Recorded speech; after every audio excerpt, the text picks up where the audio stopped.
যে নবী জান্নাতে যাও আমাকে কথা বলেনি, আপনারা তার উম্মত হবেন না বিপদে পড়লে যে ভারতে পলায় যায় তার চান্সে হবেন? কোন নেতার পিছনে ঘুরতেছেন? যেই নেতা বিপদে পড়লে কর্মীদের থুয়া পালা যায় এমন নেতার পিছনে আর আমরা ঘুর ঘুর করবো না। জোরে কণ্ঠে আল্লাহর ইসলামে আন্দোলন যারা করে, ওয়াইযা তুলিয়াত আলাইহিম আয়াতুহু জাদাতুহুম ঈমানান, কোরআনের আয়াত শুনে তাদের ঈমান বেড়ে যায়, জবান খুলে আল্লাহু আকবার শব্দ উচ্চারণ হয়। এখন আপনারা কোন দল? জামাতের কথা আমি বলতেছি না, আমি আল্লাহর দলের কথা বলতেছি। এটি ওয়াজগবি একটা নাম ধরে আমার কালারিং করেন না ভাই। এই যে ক্যামেরাগুলো আছে সবগুলো নোট হয়ে যাচ্ছে, কারণ বাংলাদেশের বড় দুটো দল আমরা দেখছি সারা জীবন, বিএনপি আওয়ামী লীগ, এরা জীবনেও আল্লাহ আকবার হয় না। জোরে কোন কথা ঠিক কিনা? তো আপনারা আওয়ামী লীগ বিএনপির লোক, আল্লাহ আকবার কোথায় হবে? আপনারা বগুড়াতে কোনোদিন আওয়ামী লীগের মিছিল আল্লাহ আকবার শুনছেন? কথা কন না কেন? শুনছেন? বিএনপির মিছিলে কোনোদিন আল্লাহ আকবার শুনছেন? তাহলে আপনারা বিএনপি আওয়ামী লীগ। আলহামদুলিল্লাহ তামলাউল মিজান, আল্লাহর প্রশংসা আলহামদুলিল্লাহ শব্দ যখন কোনো বান্দা উচ্চারণ করবে, আল্লাহ মিজানের পাল্লাটা নেকি দিয়ে পরিপূর্ণ করে দিবে। মিজানের পাল্লাটা কত বড়? আসমান এবং জমিনের ফাঁকা জায়গার সমান। সুবহানাল্লাহ বলেন। আল্লাহর প্রশংসা করলে আল্লাহর কোনো লাভ নেই। আমরা যদি কেউ আল্লাহর প্রশংসা না করি, আল্লাহ কোনো ক্ষতি হবে না। যদি আমরা সবসময় প্রশংসা করি, আল্লাহর কোনো লাভও হবে না। কিন্তু আমরা যারা প্রশংসা করলাম, আমরাই লাভবান হলাম। তাহলে আল্লাহর প্রশংসা আমরা কম করব না বেশি করব? আল্লাহর প্রশংসা কেন করি? এর পিছনে এক নম্বর কারণ হলো, আল্লাহ রুহের জগতে আমাদের রুহগুলোকে এতই পছন্দ করছে যে হিন্দু বৌদ্ধ খ্রিস্টানদের ঘরে না পাঠায় সরাসরি আমাদের রুহগুলো মুসলমানের ঘরে আল্লাহ কবুল করেছেন। আল্লাহ কোরআনে বলেছেন, ওয়ালা তামুতুন্না ইল্লা ওয়া আনতুম মুসলিমুন, তোমরা মুসলমান না হয়ে মরো না। এ কথা কার? আপনারা বলেন তো, হিন্দুর ঘর থেকে মুসলমান হয়ে মরা সহজ? ইহুদির ঘর, খ্রিস্টানের ঘর, বৌদ্ধদের ঘর থেকে মুসলমান হয়ে মরা সহজ না কঠিন? কিন্তু মুসলমানের ঘরে আমরা যারা জন্ম নিয়েছি, আমাদের মুসলমান হয়ে মরা খুবই সহজ। হিন্দুর ঘর, বৌদ্ধের ঘর থেকে যে মুসলমান হয়ে মরা কঠিন, এর প্রমাণ হলো নবীর চাচা আবু তালেব।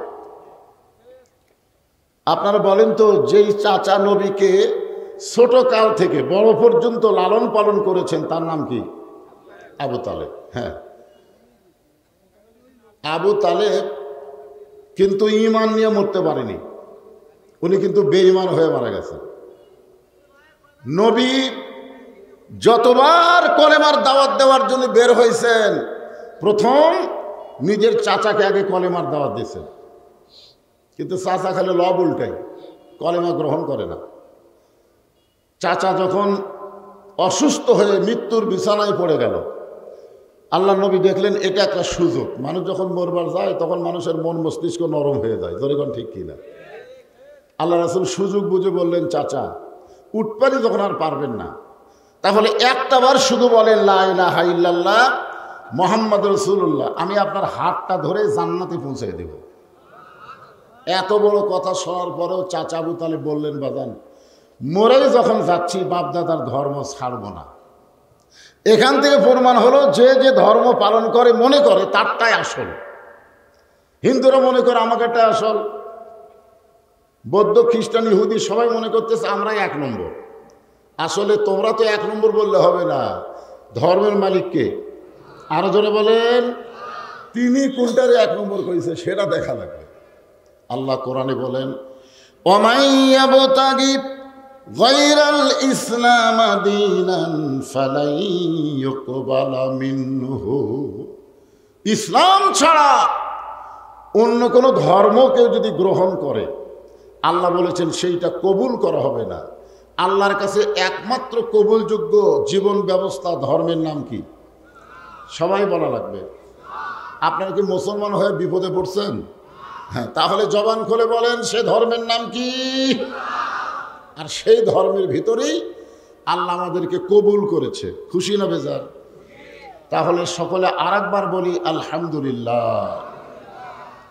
আছেন আমার মুক্তার, আছেন আমার বারিস্টার, সেই বিচারের হাইকোর্টেতে তিনি আমায় করবেন পার, আমি পাপী রাসূল জাবিন্দার। আগে যখন ছোটবেলায় গান শুনছিলাম তখন কিন্তু এখানে বলা হচ্ছে আমি পাপী তিনি জাবিন্দার। এই তিনি কে? অনেকে বলে আল্লাহ। আল্লাহ না। আল্লাহ যখন হাকিম হয়ে আমাদেরকে আসামি বানায় বিচার শুরু করবেন, ওই সময় আমাদের নবী উকিল বারিস্টার হয়ে আল্লাহর আদালতে আমাদেরকে সুপারিশ করে জেরা করে আমাদেরকে জান্নাতে পৌঁছায়া দিবে।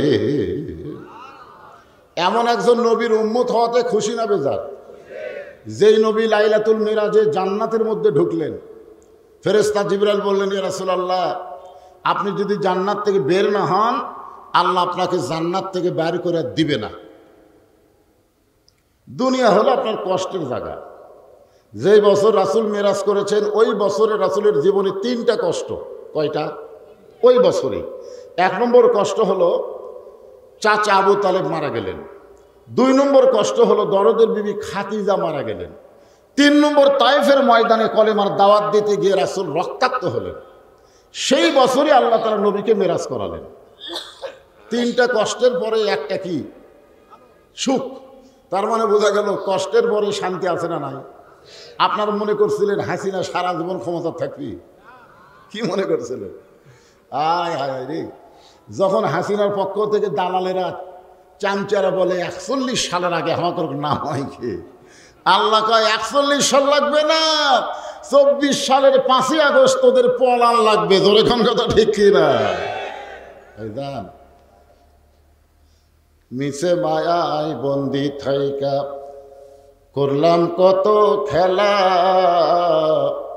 পশ্চিমে তাকায়া দেখো তোমার ডুইবা গেছে বেলা, এক পলকের নাই ভরসা মিছে সকল আশা, কখন বুঝি দারুণ ঝড়ে ভাঙবে তোমার বাসা।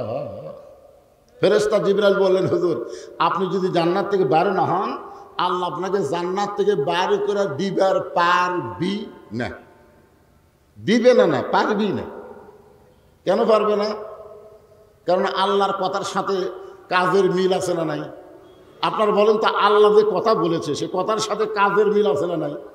আল্লাহ বলেছেন সালামুন আলাইকুম তিবতুম ফাদখুলুহা খালিদিন।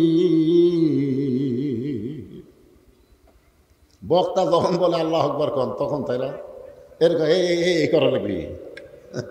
তারপর আপনার আল্লাহু আকবার কবেন না করলেন সমস্যা নাই, কারণ বাংলাদেশের বড় 2টা দল আমরা দেখছি সারা জীবন বিএনপি আওয়ামী লীগ, এরা জীবনেও আল্লাহু আকবার কয় না। জোরে কোন কথা ঠিক কিনা? তো আপনারা আওয়ামী লীগ বিএনপির লোক আল্লাহু আকবার কোথায় কবেন? আপনারা বগুড়াতে কোনোদিন আওয়ামী লীগের মিছিলে আল্লাহু আকবার শুনছেন? এই কথা কন না কেন? শুনছেন? বিএনপির মিছিলে কোনোদিন আল্লাহু আকবার শুনছেন? তাহলে আপনারা বিএনপি আওয়ামী লীগ। আল্লাহর ইসলামে আন্দোলন যারা করে ওয়াইদা তুলিয়াত আলাইহিম আয়াতুহু জাদাতুহুম ঈমানান, কোরআনের আয়াত শুনে তাদের ঈমান বেড়ে যায়, জবান খুলে আল্লাহু আকবার শব্দ উচ্চারণ হয়। এখন আপনারা কোন দল? জামাতের কথা আমি বলতেছি না, আমি আল্লাহর দলের কথা বলতেছি। এটা ওয়াজগবি একটা নাম ধরে আমার কালারিং করেন না ভাই।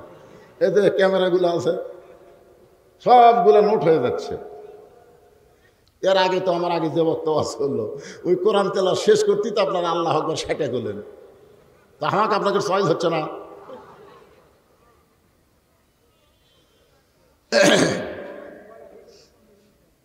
কিসের গলা? গলা ঠিক হয়নি? এইরকমই গলা। আপনারা কি শুনতে পাচ্ছেন না? শুনবার বালি হবে, আর কিসের গলারে। একটু মনোযোগ দিয়ে শোনেন, ওয়াজের প্রথম যদি না শোনেন সূরা আসরের তাফসীর বুঝতে আপনাদের কঠিন হবে। ছোট্ট একটা সূরা আপনাদের সামনে আজকে আলোচনা হবে ইনশাআল্লাহ। তো কি বলতেছিলাম, ফেরেশতা জিবরাইল বললেন, ইয়া রাসূলুল্লাহ, আপনি যদি জান্নাত থেকে বের না হন আল্লাহ আপনাকে বার করে দিবার পারবে না। কারণ আল্লাহ বলেছেন কেউ যদি জান্নাতে ঢোকে আল্লাহ তাকে চিরস্থায়ীভাবে জান্নাত দিয়ে দেয়, চিরস্থায়ী। তা আপনি যদি বার না হন আল্লাহ আপনাকে বার করে দিবে না। সঙ্গে সঙ্গে নবী বললেন, জিবরাইল, আমি নবী আমার জন্যে না, আমি নবী হলাম আমার উম্মতের জন্যে। আপনার বলেন তো আমাদের নবী কি তার নিজের জন্যে? কারণ হযরত বেলাল বলেছিলেন, ইয়া রাসূলুল্লাহ, আমরা যখন কবরে যাব তখন মুনকির নাকির আমাদেরকে 3টা প্রশ্ন করবে। কয়টা? কিন্তু আপনি যখন কবরে যাবেন মুনকির নাকির আপনাকে কয়টা প্রশ্ন করবে? তা আল্লাহ রাসূল বললেন, বেলাল তোমার ধারণা কি? বেলাল বলে, হুজুর আপনাকে 2টা করবে, একটা বাদ দিবে। তো রাসূল বললেন, কোনটা বাদ দিবে? বেলাল বলতেছে, মুনকির নাকির অমান নাবিউকা প্রশ্ন আপনাকে করবে না, কারণ আপনি তো নবী, আপনার তো কোনো নবী নাই, আপনি হলেন ইমামুল আম্বিয়া ইমামুল মুরসালিন, সমস্ত নবীদের নেতা আপনি। আল্লাহ নবী আফসোস করে বললেন, বেলাল তোমাদের ভাগ্য কত ভালো, তোমাদের নবী আছে, আর আমার ভাগ্য কত খারাপ, আমার নবী নাই। নবী থাকার মধ্যে লাভ না লস? দেখেন কি লাভ। আল্লাহ নবী বললেন, জিবরাইল, আমি নবী আমার জন্যে না, আমি নবী হলাম আমার উম্মতের জন্যে। আমি জান্নাত দেখার জন্য ঢুকছি, আল্লাহ কেমন জান্নাত আমার উম্মতের জন্য বানাইছে, জোরে কোন সুবহানাল্লাহ। আমার জন্য কেমন জান্নাত বানাইছে সেটা দেখার জন্য আমি ঢুকি নাই, আমি ঢুকেছি আমার উম্মতের জন্য আল্লাহ কেমন জান্নাত বানাইছে। তো ফেরেশতা জিবরাইল বলেন, হুজুর তাহলে কি আপনি জান্নাতে ঢুকবেন না? আল্লাহ নবী বললেন, আমি সেই দিন পুরোপুরি জান্নাতে ঢুকব যেদিন আমার সমস্ত উম্মতেরা জান্নাতি হবে। এখন বলেন, যেই নবী জান্নাতে যাও আমাকে কথা বলেনি, আপনারা তার উম্মত হবেন না বিপদে পড়লে যে ভারতে পলায় যায় তার চামচা হবেন? কোন নেতার পিছনে ঘুরতেছেন? যেই নেতা বিপদে পড়লে কর্মীদের থুয়া পালায় যায় এমন নেতার পিছনে আর আমরা ঘুর ঘুর করবো না, জোরে কণ্ঠে। ইমানের বলে বলিয়ান হয়ে একটা স্লোগান দেওয়া লাগবে, আমার নেতা তোমার নেতা, সকলে বলবেন বিশ্ব নবী মুস্তাফা। বলতে পারবেন না? এই যে আপনার দরুদ পড়লেন, আল্লাহুম্মা সাল্লি আলা সাইয়্যিদিনা মুহাম্মদ, এর মানে কি? সাইয়্যিদিনা মানে কি? আমাদের নেতা, আমার নেতা তোমার নেতা। এখন একটু চিন্তা করে করবেন, বিশ্ব নবীর চরিত্র হলো না, ফুলের সাথে নবীর চরিত্রের তুলনা দেওয়া যাবে? নেতার চরিত্র। একজন চামচা বলতেছে, আমার নেতার চরিত্র ফুলের মতন পবিত্র, নামাজ পড়ে না, একক। আমার নবীর চরিত্র ইন্নাকা লাআলা খুলুকিন আযীম। আযীম বোঝেন আপনারা? আল্লাহর ৯৯টা নামের মধ্যে একটা নাম হলো আযীম। সবাই বলবেন বিশ্ব নবীর চরিত্র ফুলের চাইতেও পবিত্র। বিশ্ব নবীর চরিত্র এমন একজন নবী নেতা আল্লাহ আমাদের ভাগ্যে দান করেছেন, আমরা খুশি না বেজার? তাহলে জবান খুলে সমস্যারে বলি আলহামদুলিল্লাহ। এখন আসেন আল্লাহর প্রশংসা করার ৩ নম্বর কারণ। সবাই দেখেন, এটা তো দেখা ছাড়া আমাদের উপায় নাই, উপায় নাই রে, উপায় নাই রে, উপায় নাই, দূর থেকে কোরআন দেখা ছাড়া উপায় নাই। খালি বক্তা ওয়াজ করবে আর আপনারা দেখবেন, এই দেখার জন্য আল্লাহ কোরআন দেয় নাই। কোরআনকে 2 হাতে ধরতে হবে, কোরআনকে পড়তে হবে, কোরআনকে বুঝতে হবে, কোরআন মোতাবেক আমাদের চলতে হবে। জনগণ কথা ঠিক কি না? এখন যে ছেলেরা মেলাত ঘুরতেছে ওদেরকে যদি বলি, বাবা আসো তো কোরআনটা ধরো, ধরো, হ্যাঁ, অনেক যুবক কবে হুজুর আমি খাড়া হয়ে পেশাব করছি, পেশাব করে পানি নেইনি। কারণ কোরআন ধরার 1 নম্বর যোগ্যতা কি কন্ত? খালি অজু লয় রে পাগলা, অজু করলেই কোরআন ধরা যাবে? লা ইয়ামাসসুহু ইল্লাল মুতাহহারুন। ততক্ষণ পর্যন্ত তুমি কোরআন স্পর্শই করতে পারবা না যতক্ষণ তুমি পবিত্র না হবা। এখন চিন্তা করেন, যেই কোরআন ধরতে গেলে পবিত্র হওয়া লাগে, সেই কোরআন দিয়ে যদি আমাদের বাংলাদেশ চলে, তাহলে আমাদের বাংলাদেশের অবস্থা কেমন হবে? খালি ভালো, কেমন ভালো। সারা জীবন তো দেখতেছেন ভাই, স্বাধীনতার পর থেকে আমি দেখতেছি, স্বাধীনতার পর থেকে আমরা সবাই দেখতেছি 54 বছর আমাদের দেখা শেষ। কি দেখবে না? আমরা বাপের দেশ দেখেছি, আমরা ভাইয়ের শাসন দেখেছি, চাচার শাসন দেখলাম, ভাবির শাসন দেখলাম, ভাস্তির শাসন দেখলাম। 54 বছর আমাদের দেখা শেষ। একটা বার কি আল্লাহর কোরআনের বাংলাদেশ আমরা দেখতে চাই? মুখ খুলে বলতেছেন না। যারা নামাজ পড়ে না তারা কিন্তু ভয় খাচ্ছে, কারণ যখন কোরআনের রাষ্ট্র প্রতিষ্ঠা হবে তখন নেতার 1 নম্বর দায়িত্ব হলো আকামুস সালাত, নামাজ কায়েম করা লাগবে। জোরে কোন কথা ঠিক কিনা? 2 নম্বর দায়িত্ব হলো আতাউজ যাকাত, যাকাত প্রতিষ্ঠা করতে হবে। আজকে আপনাদের মসজিদের উন্নয়ন করবে মাহফিল, মসজিদ তো মোটামুটি ভালোই দেখলাম, মাশাআল্লাহ মসজিদ তো দেখতে ভালোই, কিন্তু মসজিদে মুসল্লি কই? যখন নামাজ হলো, মুয়াজ্জিন আজান দিল, আজান দেওয়ার সঙ্গে সঙ্গে মুসলমানের বাচ্চারা মেলার মধ্যে ঘুরতে পারতো না। জোরে কোন কথা ঠিক কিনা? কথা বলে। আমরা নামাজ পড়লাম, মেলার হইচই আমরা নামাজে পড়তেই শুনতে পেলাম। তার মানে বোঝা গেল এরা কি হিন্দুর বাচ্চা? হ্যাঁ, লা সালাতা লা ঈমানা, যার নামাজ নাই তার ঈমানই নেই, বেঈমানের দল। এশার নামাজ বাদ দিয়ে যারা মেলা ধরলো এরা হলো বেঈমান। জোরে কোন এরা কি? এটা কি আমার বাপের কথা? বাইনাল আবদি ওয়াল কুফরি তরকুস সালাত, বান্দার কাফেরের মধ্যে পৃথক করার জিনিসটার নামই হলো নামাজ। যে বেটা নামাজ পড়ে সে হলো বান্দা, আর যে নামাজ পড়ে না সে হলো কাফের। মান তারাকা সালাত মুতাম্মিদান ফাকাত কাফারা, ইচ্ছা করে একটা ওয়াক্ত নামাজ বাদ দিল, আল্লাহর সঙ্গে কুফরি করলো। এখন যেই বলবো বেনামাজি, আপনারা বলবেন কাফের, বলতে পারবেন না? চিন্তা পড়ে গেছে। যারা মাগরিব এসব পড়েনি এরা চিন্তা করতেছে আমরা কি কই। সবাই কোন আর নিয়ত করেন, নিয়ত করেন ফজর থেকে বাকি জীবন একটা ওয়াক্ত নামাজ বাদ দিব না। খালি এই নিয়ত করার সাথে সাথে আপনি সারা জীবনে যত নামাজ না পড়ার পাপ হয়েছে, এই নিয়তের সাথে সাথে আল্লাহ সব পাপ মাফ করে দেবে। বেনামাজি দেখছেন দেখছেন দেখছেন কি সাউন্ড ডেকের। আপনারা যারা নামাজ পড়ছেন তারাও তো বলতেছেন না। আমি যেই বলবো বেনামাজি আপনারা বলবেন কাফের। বেনামাজি আরো জোরে জোরসে বলুন। মসজিদের উন্নয়ন হয়ে গেল, মসজিদের উন্নয়ন শেষ। ও টাকা দিয়া মসজিদ দোতলা করবেন? হুজুর মসজিদ দোতলা করতেছি, এত মুসল্লি আটে না। মাশাআল্লাহ দোতলা হয়ে গেছে, এতই মুসল্লি, তো ফজরের খবর কি? এক কাতারে হয় না। জোহরের খবর কি? সব কাজ করবার গেছে। আসরের খবর কি? হাট করতেছে। মাগরিবের খবর কি? হাটের থেকে ফেরত যাচ্ছে, সব জিনিসের দাম বেশি, হিসাব করতেছে। এশার খবর কি? মন খারাপ করে ফজরের মতোই আইছে, ঘুমোর থেকে উঠে আইছে, আর এশার নামাজের সময় মন খারাপ করে সব মসজিদ আইছে। কয় কাতার ভাই? বলে এক কাতারের বেশি হয় না।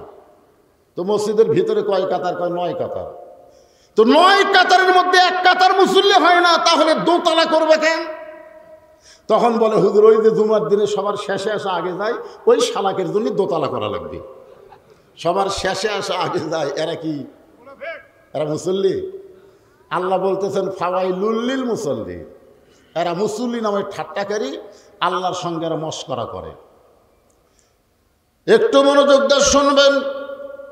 যেই কোরআন থেকে আপনাদেরকে সূরা আসরের তাফসীর শোনানো হবে, এই কোরআনের প্রথমে আল্লাহ বলেছেন জালিকাল কিতাবু লা রাইবা ফি হুদাল লিল মুত্তাকিন। এই কোরআনের মধ্যে কোনো সন্দেহ, এই কোরআন থেকে পাইকারি সবাই হেদায়েত পাবে না। কারণ আবু জেহেল সারা রাত দাঁড়িয়ে দাঁড়িয়ে কোরআন তেলাওয়াত শুনছে। নবী যখন কোরআন পড়েছে, আবু জেহেল চোরের মতন ঘরের বাহির থেকে সারা রাত দাঁড়িয়ে দাঁড়িয়ে শুনেছে।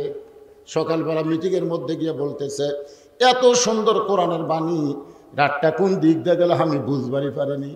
আবু জেহেল কোরআনের পক্ষে বলতেছে, এত সুন্দর কোরআনের বাণী, রাতটা কোন দিক দিয়ে গেল বুঝবার পারিনি। আবু সুফিয়ান বলেন, এটা যেই কোরআন শুনতে সারা রাত চলে গেল, সেই কোরআন ধরলে অসুবিধা কি? আবু জেহেল বলতেছে, আবু সুফিয়ান, এই কোরআন শোনা যাবে কিন্তু কোরআন ধরা যাবে না। আবু সুফিয়ান বলে, ধরলে কি সমস্যা? আবু জেহেল বলতেছে, কোরআন যদি গ্রহণ করি তাহলে তোর আমার নেতৃত্ব চলবে না, আসল নেতা হবে আব্দুল্লাহর এতিম পোলা। আজকে বাংলাদেশে যারা আবু জেহেলের দল করে, তারা কোনো সময় চাবে না এই বাংলার জমিনে আল্লাহর কোরআন চালু হোক। জোরে কোন কথা ঠিক? যারাই দেখবেন কোরআন চালু হওয়ার বিরুদ্ধে কথা বলবে, বুঝবেন তারাই হলো আবু জেহেলের লোক। তারা কোরআন শুনবে, কোরআন থেকে বরকতের আশা করবে, কিন্তু বাস্তব জীবনে কোরআনকে গ্রহণ করবে না। আমরা কি আবু বক্করের দল হব না আবু জেহেলের দল হব? কারা কারা আবু বক্করের দল করবেন? দুই হাত তুলে আল্লাহরে দেখেন। লিল্লাহে তাকবীর, লিল্লাহে তাকবীর, আল্লাহু লিল্লাহে তাকবীর,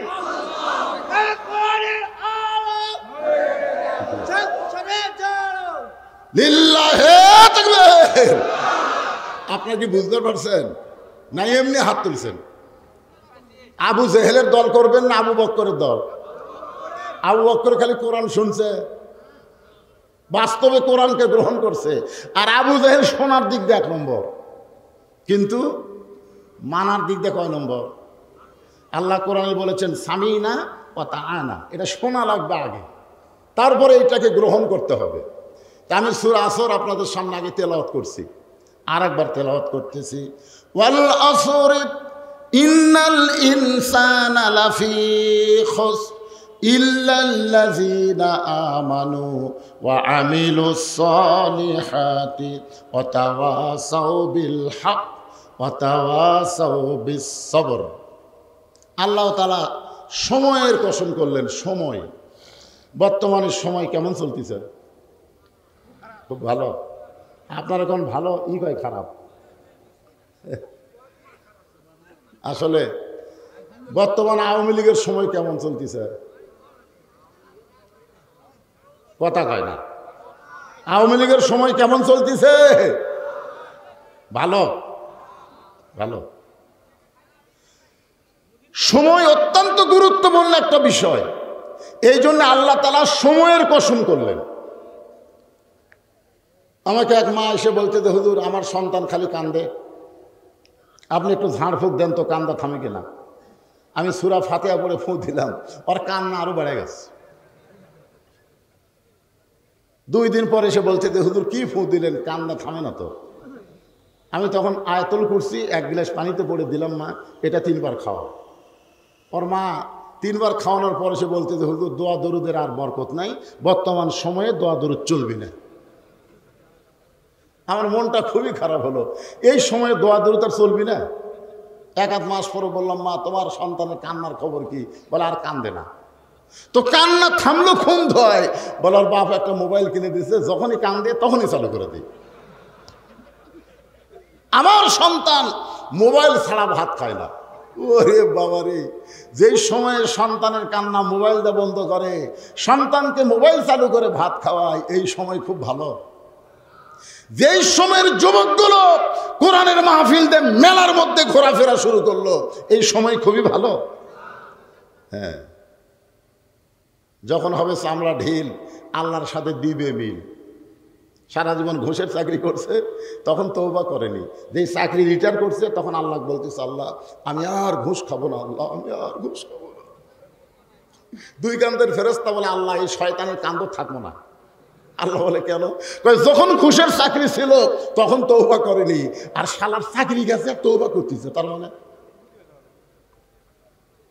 যখন জোয়ান ছিল তখন চুরি ডাকাতি করেছে, আর বুড়া হয়ে কান্দিচ্ছে, আল্লাহ আর চুরি ডাকাতি করবো না। আল্লাহ কয় তুই আর পারবি? এই জন্যে হাসরের ময়দান আল্লাহর সামনে যখন কোনো বান্দা দাঁড়াবে, আমরা যখন দাঁড়াবো, আল্লাহ তখন বলবে তোরা শৈশবকালের বুড়াকালের কোনো হিসাব দেওয়া লাগবে না, খালি যৌবনকালের হিসাব দেওয়া জান্নাতে যাও। জোরে কোন কথা ঠিক? আপনারা বলেন তো বাংলাদেশের সরকারি চাকরি কখন হয়, বুড়া বয়সে না যৌবন বয়সে? তো আল্লাহর গোলামি, আল্লাহর ইবাদত করতে গেলে বুড়া বয়সে তেমন হয় না, যৌবন বয়সে করা লাগে। জোরে কোন কথা ঠিক কি না? যে সময় যুবকেরা মেলায় ঘুরতেছে, কোরআনের মাহফিল আসতে চায় না, এই সময়টা খুব ভালো চলতেছে। কথা বলেন। আল্লাহ সেই সময়ের কসম করলেন। এই সময় নিয়ে আব্দুল আলিম একটা গান গাইছে, সময় নিয়ে একটা গান গাইছে, মিশা মায়াই বন্দি থাইকা করলাম কত খেলা, পশ্চিমে তাকায়া দেখো তোমার ডুইবা গেছে বেলা। আপনারা বলেন তো আসরের নামাজের পরে সূর্যের যে অবস্থা আপনারা দেখছেন, আসরের নামাজের পরে সূর্যের পাওয়ার কম না বেশি? সূর্য খালি দেখা যায় কিন্তু পাওয়ার নাই, বলতে চাচ্ছে। তা আমি কিন্তু সূরা আসর আপনাদের সামনে তেলাওয়াত করতেছি। আসর থেকে মাগরিব যেমন অল্প সময়, আমরা যারা এখানে বসেছি আমাদের হায়াতও খুব লম্বা সময় নাকি? ওদের ইন্দ্রকিশোর একটা গান গাইছে, চলতে পথে 2 দিন থামিলাম, যাবার কালে এক সংসারে দেখা না পাইলাম। একজন সাংবাদিক হাসিনা বলতেছে, আপনি যে বিপদে পড়ছেন এখন কোন দোয়া পড়তেছেন? হাসিনা বলতেছে, পড়বার গেলে ওর নাম খেয়াল হয়, এই জন্য দোয়াটাও পড়া যাচ্ছে না, কারণ দোয়ার নাম হলো ইউনুস। ধরে এখন দোয়ার নাম কি? চলতে পথে 2 দিন থামিলাম, যাবার কালে একজন আরো দেখা না পাইলাম। ও আমার সাদের মালা যাই রে ছিঁড়ে, রইব না আর বেশি দিন তোদের মাজারে। কয়দিন থাকবেন? কথা কয় না। সূরা আসরের তাফসীর শুনবার গেলে এগুলো একটু হাহু কওয়া লাগবে রে বাবা। কয়দিন? কয়দিন? মশান তো ভালোই মারতেছেন, চাষরে বসে গল্প করতেছে, উমুকের ফাঁসি হলো, উমুকের ফাঁসি হলো, উমুকের ফাঁসি হবি। আমি বললাম, ভাই তোমরা তো ফাঁসির চিন্তা ভালোই করতেছো, কিন্তু তোমাকে মৃত্যু হবে। তাই হুজুর ফাঁসির চিন্তায় আমার মরার কথা মনেই নেই। এখন আপনারা বলেন, ফাঁসির আসামি বড় না মরার আসামি বড়? ফাঁসির আসামির কিন্তু তারিখ আছে, মরার আসামির কোনো তারিখ নেই। এখানে আমরা যত মানুষ বসেছি আমরা সবাই হলাম মরার আসামি। তোর এখান কিসের আসামি? কয় তারিখ বাড়ির যাওয়া পারবেন? গ্যারান্টি আছে?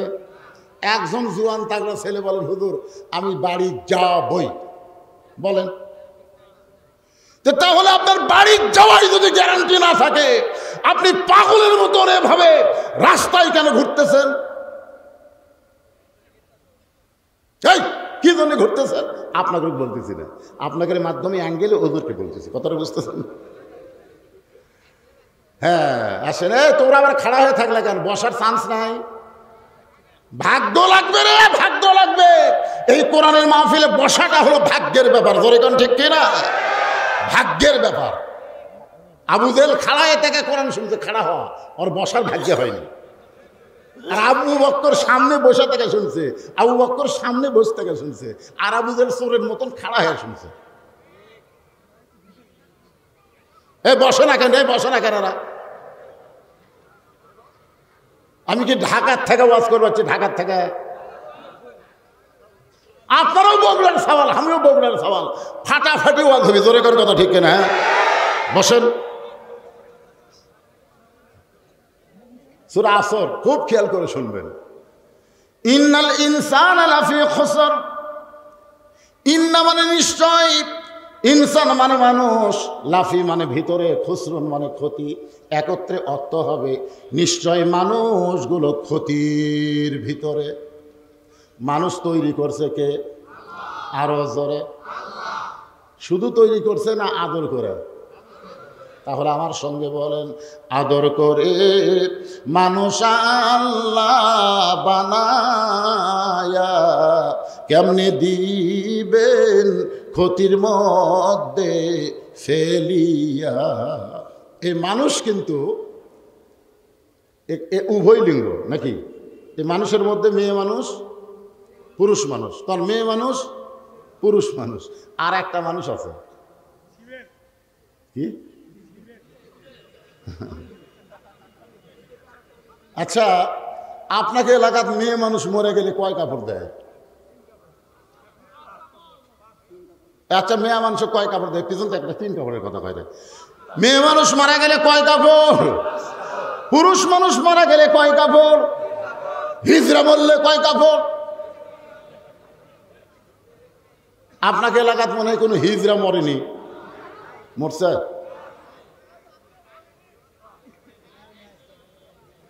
একজন বলতেছে হিজড়া নাকি নাই। কেরে তাহলে শ্যামলী হোটেলের আগে এত ঘরে কারা? একদিন বগুড়াতে আমার 4-5টা হিজড়া ধরে 500 টাকা নিছে। গাড়ির সামনে সুদ পার চাই, হুজুর টাকা না দিলে আমরা গাড়ির সামনে সুতমো। বাধ্য হয়ে 500 টাকা দিয়েছি। সেই দিন থেকে নিয়ত করছে, আল্লাহ এই হিজড়া যেন সামনে না পড়ে। আজকে আমি আপনাদের শোনাই দিব ইনসান শব্দ দিয়া পুরুষ কেন তৈরি হলো, নারী কেন তৈরি হলো, আর নারী পুরুষের মাঝখানে আল্লাহ হিজড়া কেন বানালো।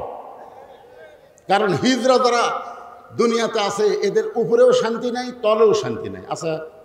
আচ্ছা আপনারা বলেন তো, হিজড়া উপরে উঠতে পারবে, ওরা তলে থাকতে পারবে? হায় হায়, মরদও না মেয়াও না। একটু মনোযোগ দিয়ে শুনবেন। সমস্ত মানুষ ক্ষতির ভিতরে, আদর করে আল্লাহ মানুষ তৈরি করে সেই মানুষকে ক্ষতির মধ্যে আল্লাহ কেন ফালাবে? আল্লাহ মানুষকে এত ভালোবাসে যে ভালোবাসার কারণে বললেন, ইল্লাল্লাযীনা আমানু ওয়া আমিলুস সলিহাতি ওয়া তাওয়াসাউ বিল হাক্কি ওয়া তাওয়াসাউ বিস সবর। এখানে আল্লাহ 4টা বিষয় উল্লেখ করলেন। ধরে কোন কয়টা? ওই আমার উঠলো কেরে? এবার হাতের স্যান্ডেল কাটলেন, হাতের স্যান্ডেল কাটলেন,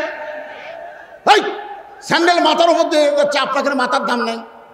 এই যে আর একটা লিখে দেখছেন।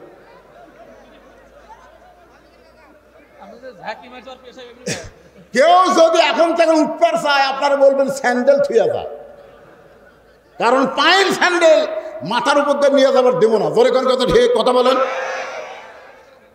ওই যে একটা গান শুনছিলাম ছোটবেলায়, বন্ধু যদি যাবার চাও ঘাড়ের গামছা রাইখা যাও রে। আপনারা বলবেন বন্ধু যদি যাবার চাও পায়ের স্যান্ডেল থুয়া যাও রে, ওর পেশাব বন্ধু হবি। জোরে কোন কথা ঠিক না? কারণ মানুষ স্যান্ডেল জুতাকে এত ভালোবাসে মসজিদের মধ্যে নিয়ে যায়। আমি একজন বলছিলাম, কে ভাই জুতা স্যান্ডেল মসজিদের মধ্যে কেন? হুজুর বেড়াতে গ্যারান্টি আছে। দেখছেন, আল্লাহ কোরআনে আল্লাহ আইন করেছে, চোর চুন্নির হাত কাটা যাও। বাংলাদেশে একটা চোরের হাত কাটলে জুতা দরজাত কেন, সোনার টোপলাও যদি মসজিদের দরজাত রাখা হয়, ভুল করেও কেউ হাত দিবি না। জোরে কোন কথা ঠিক কিনা? যদি হাত দিবার যায়, এরকম যাচ্ছে। আরে শোনেন, যেটাই হোক আগে খুঁজলে তারপরে কোনটা কাটা লাগবে।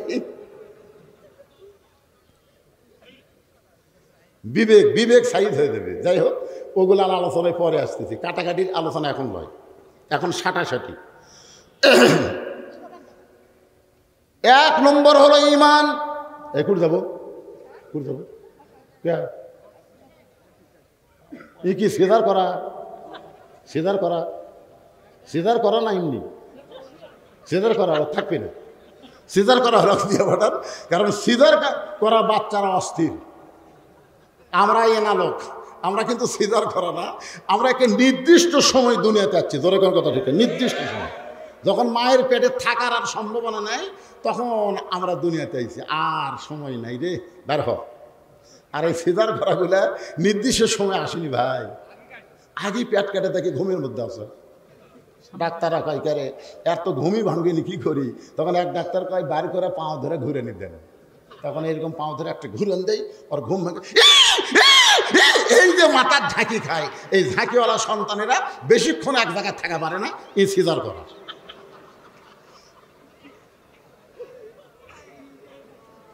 হাসতেছেন। সারা জীবন গান গাইলাম, কি বলবো প্রসবের কথা, মা বিনে সেই ব্যথা কেউ তো বুঝিবে না। মাজন ঠেকিয়া সন্তানের দায়, অকালে মা মারা যায়, কেন সে মায়ের ভক্তি করো না। এমন দরদি ভাবে কেউ হবে না আমার মা, মা গো। আর এই গান চলবি, এই গান আর চলবি? একটা ভ্যানালার বউ পর্যন্ত পেট কাটা বাচ্চা লে, আর এই গান চলবি না। এই জায়গা হচ্ছে না। আমার ভাই 2-3 বার বললো, হুজুর জায়গা হচ্ছে না, কি করবেন? আপনাকে কি চাপার মতন আর কোনো জায়গা আছে? চাপার মতন আছে? এ সাইড কিছু করে, এই সাইড বসলে দেখে হবে। হ্যাঁ, এই যন্ত্রগুলো থাকার কারণে এই সাইড মার খাচ্ছে। কারণ এরা খালি তো আর সুন্দর আসে নাই, আমার দেখবার হচ্ছে দরকার কথা ঠিক কিনা। ইউটিউবে এত দেখি এই মালটা কিরকম, একটু সরাসরি দেখে আসি, কিন্তু দেখবার আসা এগুলো খুব বিপদ করছে ভাই। কি করবেন কোন? এই সাইডে যদি চাপা যায়, আপনাকে সামনে যদি চাপা যায়, একটু চাপেন আর জিকির করেন লা ইলাহা। এটা চাপার জিকির, একটু সামনের দিকে চাপেন, লা ইলাহা ইল্লাল্লাহ, লা ইলাহা ইল্লাল্লাহ।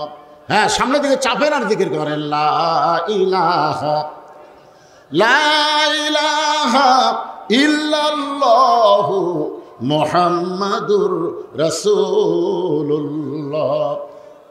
4টা বিষয়ের মধ্যে 1 নম্বর হলো ঈমান। জোরে কানে 1 নম্বর কি? আরো জোরে, জোরসে বলুন। আপনারা ঈমান বোঝেন? ঈমান যদি ঠিক না থাকে, আপনি যতই আমল করেন, একটা আমল আল্লাহর দরবারে কবুল হবে। এখন বলেন তো আমাকে ঈমানের খবর কি? আসরের নামাজ পড়ে জমির ধান দেখবার গেছে, আসরের নামাজ পড়ে ধান দেখবার যায়, দেখে উপর জমির পানি চলফল করতেছে, নিচে আর জমির পানি নেই। আরে উপরে এত পানি, আমার ডাক পানি নাই। ওই তখন চারিদিকে তাকাছে, আশেপাশে কেউ নেই, আশেপাশে কেউ নাই। আস্তে করে বসে জমির আলকাটা দিয়ে ওই পানি দিয়ে হাত ধরছে, ধুয়ে আবার দাঁড়ায় চারিদিকে তাকায় বলতেছে আলহামদুলিল্লাহ, কেউ দেখেনি। আপনার বলেন তো, ওর আমল আছে কিন্তু কি নাই? ঈমান যদি থাকতো, ও তখন বলতো কেউ না দেখলো আল্লাহ দেখতেছে। জোরে কোন ঠিক কিনা? 18 সালের নির্বাচন, দিনত না রাতত? হ্যাঁ, সকালবেলা এসে গল্প করতেছে, তুই কয়টা মারলু? তোকে আমি 1 মুড়ি মারছি। 1 মুড়ি মানে 100টা। কে রে, তুই সারা রাতে 100টা মারছিস? কয় মোমবাতির আলোক ভাই, মার্কা ঠিক মতো দেখা যায় না, বুঝিস না। আর তুই মারছিস কয়টা? আমি মোবাইলে লাইট দিয়ে মারছি 200টা। কেউ দেখেনি কে রে? আরে পাগলা, দরজা জানলা বন্ধ করে মারছি রে, দেখবি কে? আপনারা বলেন তো ইমানদার না বেঈমান? কারণ কি কি বন্ধ করে মারছে? দরজা জানলা বন্ধ করে সমানে সিল মারছে। और 2 কান্দে 2 মুহুরি লেখিতেছেন ডায়েরি, 2 কান্দে 2 মুহুরি লেখিতেছেন ডায়েরি। দলিল দেখে রায় দিবে, টাকা পয়সার নাই কারবার। কিরামান কাতিবিনা ইয়ালামুনা মা তাফআলুন। প্রত্যেকটা যুবকের হাতে একটা করে মোবাইল আছে না নাই? Touch mobile. ও রাত 10টার সময় দেখে বাপ মাও ঘুমায় গেছে, ও দরজা জানলা বন্ধ করে কয় কেউ চেতন নাই রে। এই সুযোগে অশ্লীল ভিডিও দেখতেছে আর বলে বাপ মাও ঘুমায় গেছে, দরজা জানলা বন্ধ। ঈমান যদি থাকতো, আর ঈমান বলতো কেউ না দেখলো আল্লাহ দেখতেছে, কারণ আল্লাহ ঘুমায় না। ধরে কোন কথা ঠিক কিনা? আল্লাহ ঘুমায়, বাপ মাও ঘুমায়। মুসা নবী তুর পর্বতের কিনারে গিয়ে বলতেছে আল্লাহ একলা একলা বসে থাকেন, আপনার ঘুম ধরে না? আল্লাহ বলে মুসা তোর কি মনে হয়? বলে একলা বসে থাকেন, যদি ধরে। আল্লাহ কয় যা মুসা 1 গিলাস পানি নিয়ে যা। মুসা 1 গিলাস পানি নিয়ে আইছে। আল্লাহ বলে ঘুম, মুসাকে ধর। ঘুম যখন মুসা নবীরে ধরছে, হাতের গিলাস পড়ে ভেঙে গেছে। আল্লাহ কয় মুসা পানির খবর কি? মুসাকে আল্লাহ তুমি জানো না আমার ঘুম আসা? তুমি পানি আনবার কয় ওই যে হেরালা, আর খবর নাই। আমার ঘুম ধরে পানি গিলাস পরে ভেঙে গেছে। আল্লাহ কয় মুসা, সামান্য সময় গিলাসকে তুমি ধারণ করতে পারলা না ঘুম থাকার কারণে। আমার যদি ঘুম থাকতো কুল কায়নাত সব ভেঙে চুরমার হয়ে যেত। ধরে কান ঠিক কিনা? এই জন্য আয়াতুল কুরসির শুরুতে বলা হয়েছে লা তাখুযুহু সিনাতাউ ওয়ালা নাউম। ঈমান যদি থাকে তাহলে সমস্ত মুসলমান বিশ্বাস করে বলতে হবে কেউ না দেখলেও কে দেখতেছে। সাহাবারা জিজ্ঞাসা করলেন, ইয়া রাসূলুল্লাহ, এই ঈমান সম্পর্কে আমরা জানতে চাই। আল্লাহ রাসূল বললেন, ইকরার বিল লিসান, তাসদিক বিল জানান, আমল বিল আরকান, এরই নাম। রাসূল তিনটা কথা বলছে। ধরেন কয়টা?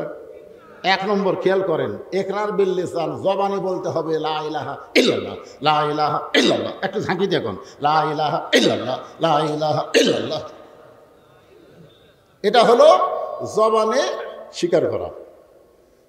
রাসূল বললেন তাসদিক বিল জানান, শুধু জবানে স্বীকার করলে হবে না, ঈমানকে কলিজার মধ্যে জায়গা দেওয়া লাগবে। কলিজার মধ্যে ঈমানকে কেউ যখন জায়গা দেবে, ওই মানুষের কাছে জীবনের চাইতে ঈমানের দাম বেশি হবে। আজকে আমাদের বাংলাদেশে অনেকে বলে জীবন বাঁচান ফরজ। আপনার বলেন তো, জীবন বাঁচান ফরজ না ঈমান বাঁচান ফরজ? সত্যি করে বলেন। আপনি যতই চেষ্টা করেন আপনি আপনার জীবন বাঁচাবার পারবেন না, কিন্তু একটু চেষ্টা করলে আপনি কিন্তু ঈমান বাঁচাবার পারবেন। দরকার কথা ঠিক কিনা? যেটা বাঁচান যাবে না সেটা নিয়ে এত টেনশন করেন কেন? হ্যাঁ, কি না হয় হোক,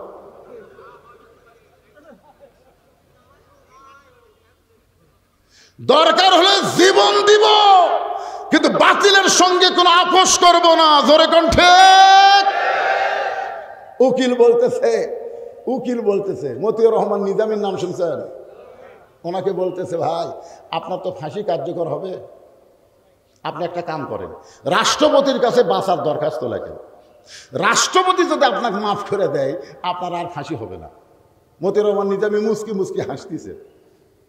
উকিল বলে, আমি আপনাকে ভালো কথা বললাম, আপনি হাসেন কেন? বলে, হাসার কারণ হলো তোমার কথা শুনে হাসি লাগতেছে। তুমি আমাকে বলতেছো রাষ্ট্রপতির কাছে দরখাস্ত লেখেন, আমি আমার জীবনে বাংলাদেশে 3টা রাষ্ট্রপতিকে ক্ষমতা থাকা অবস্থায় মরা দেখছি।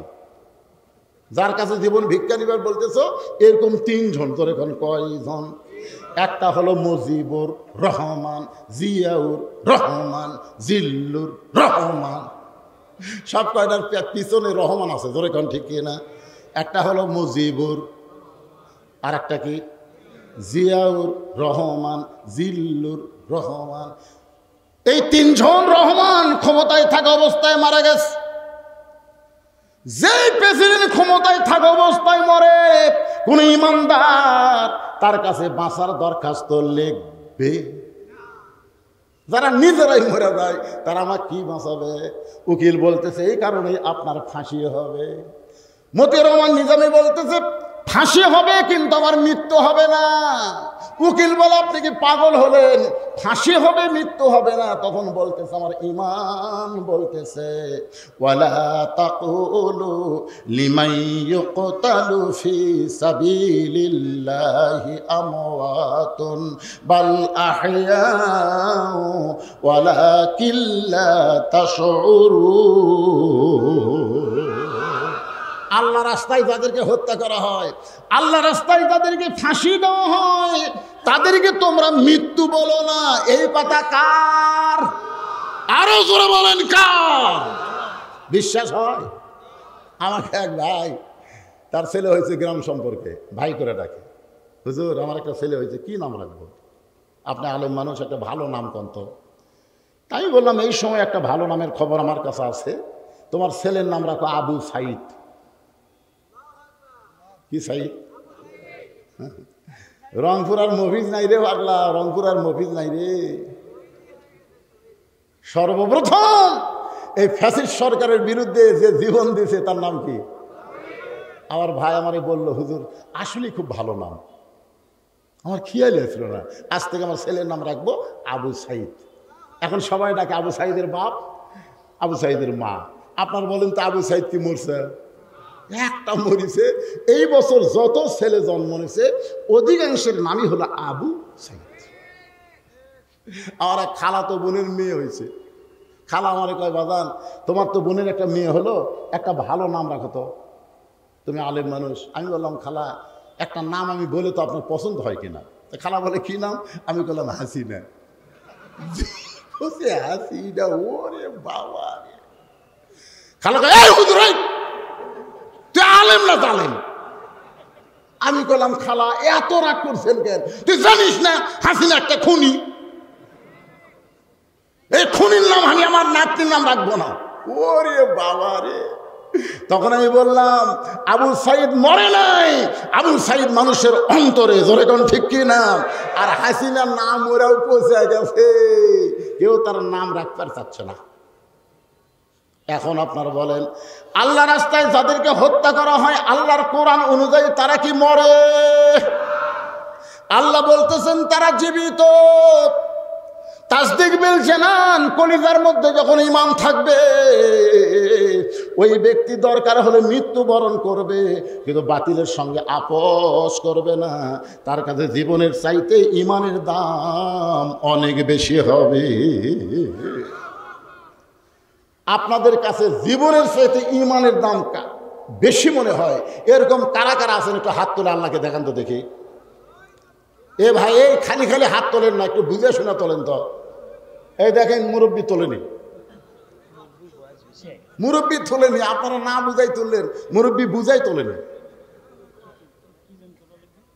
না না, সেজন্য না, জীবনের চাইতে ঈমানের দাম বেশি না কম সেটা।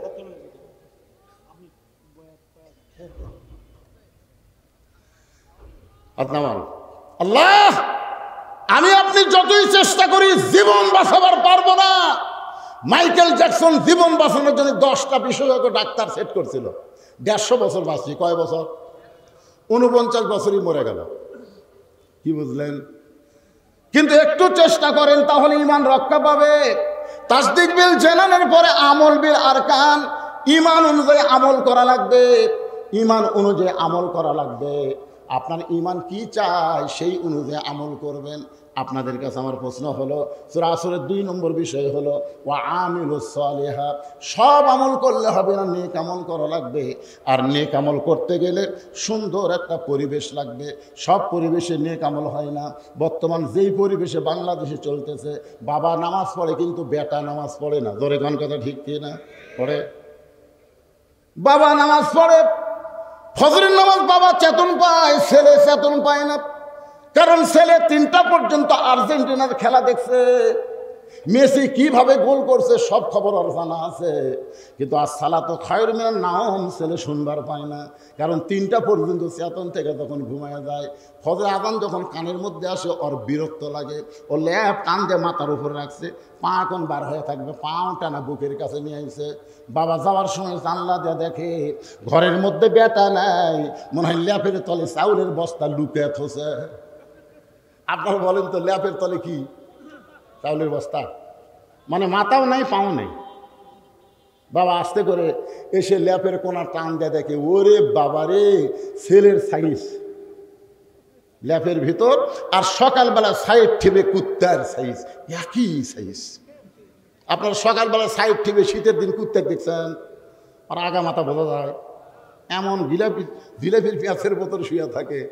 আর যারা ফজর নামাজ বাদ দিয়ে ল্যাপের মধ্যে শুয়ে থাকে, এরকে সাইজ কিরকম? কথা কয় না বা, কথা কয় না রে। আমিলুস সালিহার উপর আলোচনা চলতেছে, কথা বলা লাগবে তো।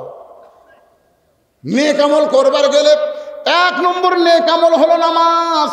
যার নামাজ নাই তার ঈমান নাই। যার নামাজ নাই লা সালাত আলা ঈমান, যার নামাজ নাই তার ঈমান নাই। তাহলে যত আমল আপনি করবেন নেক আমল, তার মধ্যে 1 নম্বরের নাম কি? আরো জোরে। পুরুষের জন্য 1 নম্বর হলো নামাজ। আর পর্দার অন্তরালে যারা শুনতেছে তাদের জন্য 1 নম্বর নেক আমল কিন্তু নামাজ না। মা বোনদের জন্য 1 নম্বর নেক আমল হলো পর্দা। মা বোনদের যদি পর্দা না থাকে, ওই যতই নামাজ পড়ুক রোজা করুক কোনো কাম হবে না। মেয়েদের জন্য 1 নম্বর নেক আমলের নাম হলো পর্দা। পুরুষের জন্য 1 নম্বর নেক আমলের নাম হলো নামাজ। জোরে বলেন, পুরুষের জন্য 1 নম্বরের নাম কি? আর নারীদের জন্য 1 নম্বরের নাম কি? আমার মা বোনেরা যারা পর্দার অন্তরে বসে আছেন, মা আপনারা অনেকেই বলবেন, হুজুর ফাতেমার ওয়াজ কেন ধরে না? ফাতেমার ওয়াজ কেন ধরে না? মেয়েরা আমাকে মাঝে মধ্যে মোবাইল করে বলে, হুজুর যত জায়গায় ওয়াজ করতে যাবেন ফাতেমার জীবন থেকে কিছু ওয়াজ করে শোনাবেন। কারণ আল্লাহ রাসূল বলেছেন, সাইয়্যিদাতুন নিসাই আহলিল জান্নাহ ফাতেমাতুজ জোহরা। নারীদের ভিতরে ফাতেমাকে জান্নাতি নারীদের নেত্রী বানাইছে কে? কোন আমলের কারণে? হ্যাঁ, এটা বোঝা লাগবে। ফাতেমা কিন্তু নামাজের কারণে ডিগ্রি পায়নি, রোজার কারণে ডিগ্রি পায় নাই, এই ডিগ্রি পাইছে পর্দার কারণে। গভীর রাত্রে খাদিজাতুল কুবরা নবীর হাত ধরে কাঁদতেছে। আল্লাহ রাসূল বলে, খাদিজা কান্দার কারণ কি? বলে, হুজুর যে কোনো সময় মরে যাবো, যে কোনো সময় খাদিজার মৃত্যু হবে, তো মরার আগে খাদিজার কি কোনো খোঁজ খবরই নাই? আল্লাহ রাসূল খাদিজার কপালে একটা চুমা দিয়ে বলেন, খাদিজা আপনি কি জানেন এই দুনিয়াতে 10 জন পুরুষকে আল্লাহ জান্নাতের সার্টিফিকেট দিছে, 10 জন নারীকেও আল্লাহ জান্নাতের সার্টিফিকেট দিছে। সুবহানাল্লাহ বলেন। খাদিজা বলে, হুজুর আমি শুধু জানি 10 জন পুরুষকে আল্লাহ জান্নাতের সার্টিফিকেট দিয়েছে। 1 নম্বর আবু বকর, 2 নম্বর ওমর, 3 নম্বর ওসমান, 4 নম্বর আলী, 5 নম্বর আব্দুর রহমান ইবনে আওফ, 6 নম্বর জুবাইর, 7 নম্বর তালহা, 8 নম্বর সাদ ইবনে আবি ওয়াক্কাস, 9 নম্বর হলো আবু সাইদ, আর 10 নম্বর হলো ওবাদা ইবনুল জাররাহ। এই 10 জনই হলেন আশারে মুবাশশারা। রাসূল বলতেছে, খাদিজা খালি 10 জন পুরুষের নাম জানলে হবে না, 10 জন নারীকেও আল্লাহ জান্নাতের সার্টিফিকেট দিছে। আল্লাহ রাসূল বললেন, পুরুষের মধ্যে 1 নম্বর হলো আবু বকর, আর নারীদের মধ্যে 1 নম্বর হলো খাদিজাতুল কুবরা। এই কথা যেই শুনছে, মা খাদিজা চোখের পানি মুছতে মুচকি মুচকি হাসতেছে। আল্লাহ রাসূল বলে, খাদিজা আল্লাহ আপনাকে 1 নম্বর ঘোষণা করলো, নারীদের মধ্যে 2 নম্বর কে হলে ভালো হয়? কারণ খাদিজা হলেন আল্লাহর নবীর বিবি, আর বিবির সঙ্গে নবী একটু মশকরা পছন্দ করতেন। আমাদের নবী কিন্তু শুধু নবী না, বিবির কাছে যখন আসতেন তখন আর নবী থাকতেন না। সুবহানাল্লাহ। নবী বসে আছেন ঘরে, ইতিমধ্যে মা আয়েশা ঘরের মধ্যে ঢুকছে। নবী আস্তে করে উঠে দরজা জানলা বন্ধ করে দিচ্ছে। মা আয়েশা থরথর করে কাঁপতেছে। আল্লাহ রাসূল বলে, আয়েশা কাঁপো কেন? বলে, হুজুর আপনার জুতার পরশে আল্লাহর আরও ধন্য হয়ে গেছে। সেই ঘরে আয়েশা ঢুকছে, যদি কোনো বেয়াদবি হয়, আল্লাহ রাসূল বলে, আয়েশা একজন নবীর জুতার পরশে আল্লাহর আরও ধন্য হয়েছে, একজন নবীর। আয়েশা বলে, হুজুর আপনি তো সেই নবী। রাসূল বলে, আমি সেই নবী ছিলাম রে, সেই নবী ছিলাম রে। আয়েশা বলে, এটা কেমন কথা? সেই নবী ছিলাম রে, বর্তমানে কি? বর্তমানে দরজা জানলা বন্ধ আছে। আমি আর নবী নই রে আয়েশা, আমি হলাম স্বামী, তুমি আমার বিবি। সুবহানাল্লাহ। হ্যাঁ, আমি হলাম স্বামী, তুমি আমার বিবি। এই বলে নবী 2 খান হাত বাড়ায়া দেয়। মা আয়েশা দৌড়ে এসে নবীর বুকের মধ্যে মাথা দিয়ে বলে, আল্লাহ আমার নবী শুধু বিশ্ব নবী না, আমার নবী হলেন পৃথিবীর 1 নম্বর স্বামী। এই কথা যেই মা আয়েশা কছে, আল্লাহ নবী আস্তে করে, দেখ আমার দিকে দেখেন, এই ডান হাতখানা বুকের উপর একটা চাপা দিছে, পিঠের উপর একটা চাপা মারছে। কি মনে করতেছে নিজের বউকে বুকের মধ্যে চাপা মারবেন? যেই বুকে চাপা মারছে, সঙ্গে সঙ্গে আল্লাহর আরশ খুশি হয়ে আল্লাহ বলতে, এই জিবরাইল যাও নবীর কাছে গিয়ে খোঁজ খবরই দাও। ফেরেশতা জিবরাইল নবীর কাছে এসে বলতেছে, ইয়া রাসূলুল্লাহ আপনি ঘরের মধ্যে কি আমল করতেছেন আমি জানি না, তবে আল্লাহর আরশ খুশি হয়ে আল্লাহ ঘোষণা করলেন, হুন্না লিবাসুল লাকুম ওয়া আনতুম লিবাসুল লাহুন্না। স্বামী হলো বিবির পোশাক, বিবি হলো স্বামীর পোশাক। সাল্লাল্লাহু আলাইহি মাশাআল্লাহ। নিজের বউকে বুকের মধ্যে নিয়ে একটু পিঠের উপর ঠাসি মারবেন, তাই বাবা অন্য কাউকে তার মারেন না। তারা বুঝলেন? হ্যাঁ, এখন আবার বাংলাদেশে 14 ফেব্রুয়ারি পালন হয় তো, অন্য কাউকে মারার অভ্যাস করছে। একটু মনোযোগ দেন। আল্লাহ রাসূল বললেন, খাদিজা আপনি যদি নারীদের মধ্যে 1 নম্বর জান্নাতি হন, তাহলে 2 নম্বর কে হলে ভালো হয়? আপনার বলেন তো, আল্লাহর নবী জানে কি জানে না? এতক্ষণ জানে কি জানে না? সবাই জানার আগে আল্লাহর কথা সবাই জানার আগে জানে কে? নবী। এই জন্যে তাহিরি একটা গান গাইছে। তাহিরি গান শুনছেন? আল্লাহর ধন নবীরে দিয়া, আল্লাহ আছে গায়েব হইয়া। এই পর্যন্ত যদি তাহিরি বলতো আমরা কোনো দোষ পাইতাম না। আল্লাহর ধন নবীরে দিয়া, আল্লাহ আছে গায়েব হইয়া, আল্লাহর কোরআন নবীরে দিয়া আল্লাহ আছে গায়েব হইয়া ঠিকই আছে, কিন্তু তাহির এরপরে যেইটা কইছে নবীর ধন খাজা নিয়া, এইটা ঠিক না। কারণ নবীর ধন শুধু একটা খাজা না, নবীর ধন পেয়েছে আলেম ওলামারা, জোরে কোন কথা ঠিক কি না? এই খাজা নিয়ে তাও না হয় মোটামুটি মানা যায়, কিন্তু এরপরে যে এটা মানবেন? নবীর ধন খাজা নিয়ে শুয়ে আছে আজমিরে, কেউ ফিরে না খালি হাতে, খাজা রে তোর দরবারেতে। দুই একজন নাউজুবিল্লাহ করলেন, কেন সবাই কোয়া যায় না? কেউ ফিরে না খালি হাতে, আল্লাহ তোমার দরবারেতে। জোরে কোন কথা ঠিক কিনা? খাজা না আল্লাহ? ইমানের দাবিতে বলেন তো কার কাছে হাত পাতবেন? কার কাছে? ইয়া বলেন, ইয়া কানা আবুদু ওয়া ইয়া কানাস্তাঈন। আমরা গোলামি করি যার, আমরা সাহায্য চাই তার কাছে। আমরা যার কাছে সাহায্য চাই তিনি কে? আরো জোরে। আল্লাহ রাসূল একটু মশকরা করে বলতেছেন, খাদিজা আপনি যখন 1 নম্বর হলেন, তাহলে 2 নম্বর জান্নাতি কে হলে ভালো হয়? খাদিজা বলতেছে, হুজুর আমি যদি 1 নম্বর হই, 2 নম্বর ফাতেমা হলেই ভালো হয়। চুম করছে, চুম করে বলতেছে, খাদিজা আল্লাহ আপনার পেট থেকে 4টা মেয়ে দিছে। জোরে কোন কয়টা? 4টা মেয়ে, রোকেয়া, কুলসুমা, জয়নাব, ফাতেমা। তো আপনি অন্য 3টা মেয়ের নাম না বলে 2 নম্বর ফাতেমার নাম বললেন কেন? আপনি 1 নম্বর ফাতেমা, 2 নম্বর, এটা বলার কারণ কি? খাদিজা বলতে হুজুর আপনি বাপ না, আপনি হলেন বাপ, আমি হলাম মা। কোন সন্তান কেমন এটা বাবা বলতে পারে না, এইটা জানে মা। ধরে করে এইটা জানে কে? বাবা আনন্দে মাতিয়া সাগরে ভাসাইয়া, সেই যে চইলা যায় খবর লয় না, মাজন ধরিয়ে উদরে কতই কষ্ট করে, 10 মাস পরে পায় প্রসবের বেদনা, এমন দরদি ভবে কেউ হবে না আমার মা গো। আপনাদের কাছে আমি জানতে চাই, বাবা যদি ভালো হয় তাহলে সন্তান ভালো হবে না? বাবা ভালো হলে সন্তান ভালো হবে না রে পাগলারা। মা যদি ভালো হয় সন্তান আল্লাহর ওলি হয়। জোরে কোন কথা ঠিক কি না? যার প্রমাণ হলো ইয়াকুব নবী। ইয়াকুব নবী একদিন নির্জনে বসে আল্লাহর কাছে কাঁদতেছে, আল্লাহ আমি নবী হয়ে সন্তান জন্ম দিলাম 12টা। জোরে কোন কয়টা? তো 2টা সন্তান এত ভালো, এই 10টা এত খারাপ কেন? আমি নবী হয়ে জন্ম দিলাম। আল্লাহ কয়, ইয়াকুব তোমার বউ কয়টা? ইয়াকুব বলতেছে, আল্লাহ আমার বউ 2টা। তোমার যে বউ ভালো সেই বউয়ের পেট থেকে বনিয়ামিন ইউসুফের জন্ম হয়েছে, এই 2 সন্তান ভালো। আর তোমার যে বউ খারাপ, ওর পেটের মধ্যে যে 10টা মালবার আছে, এরা হলো খারাপ। এখান থেকে প্রমাণ হলো সন্তান ভালো হতে গেলে বাবা ভালো হওয়া লাগবে না, সন্তান ভালো হতে গেলে মা ভালো হওয়া লাগবে। জোরে কোনো কথা ঠিক কিনা? খ্রিস্টান নেপোলিয়ান বলেছে, তোমরা যদি ভালো একটা সন্তান চাও তাহলে ভালো একটা মায়ের দরকার। পর্দার অন্তরে যারা বসে আছে এরা কারা?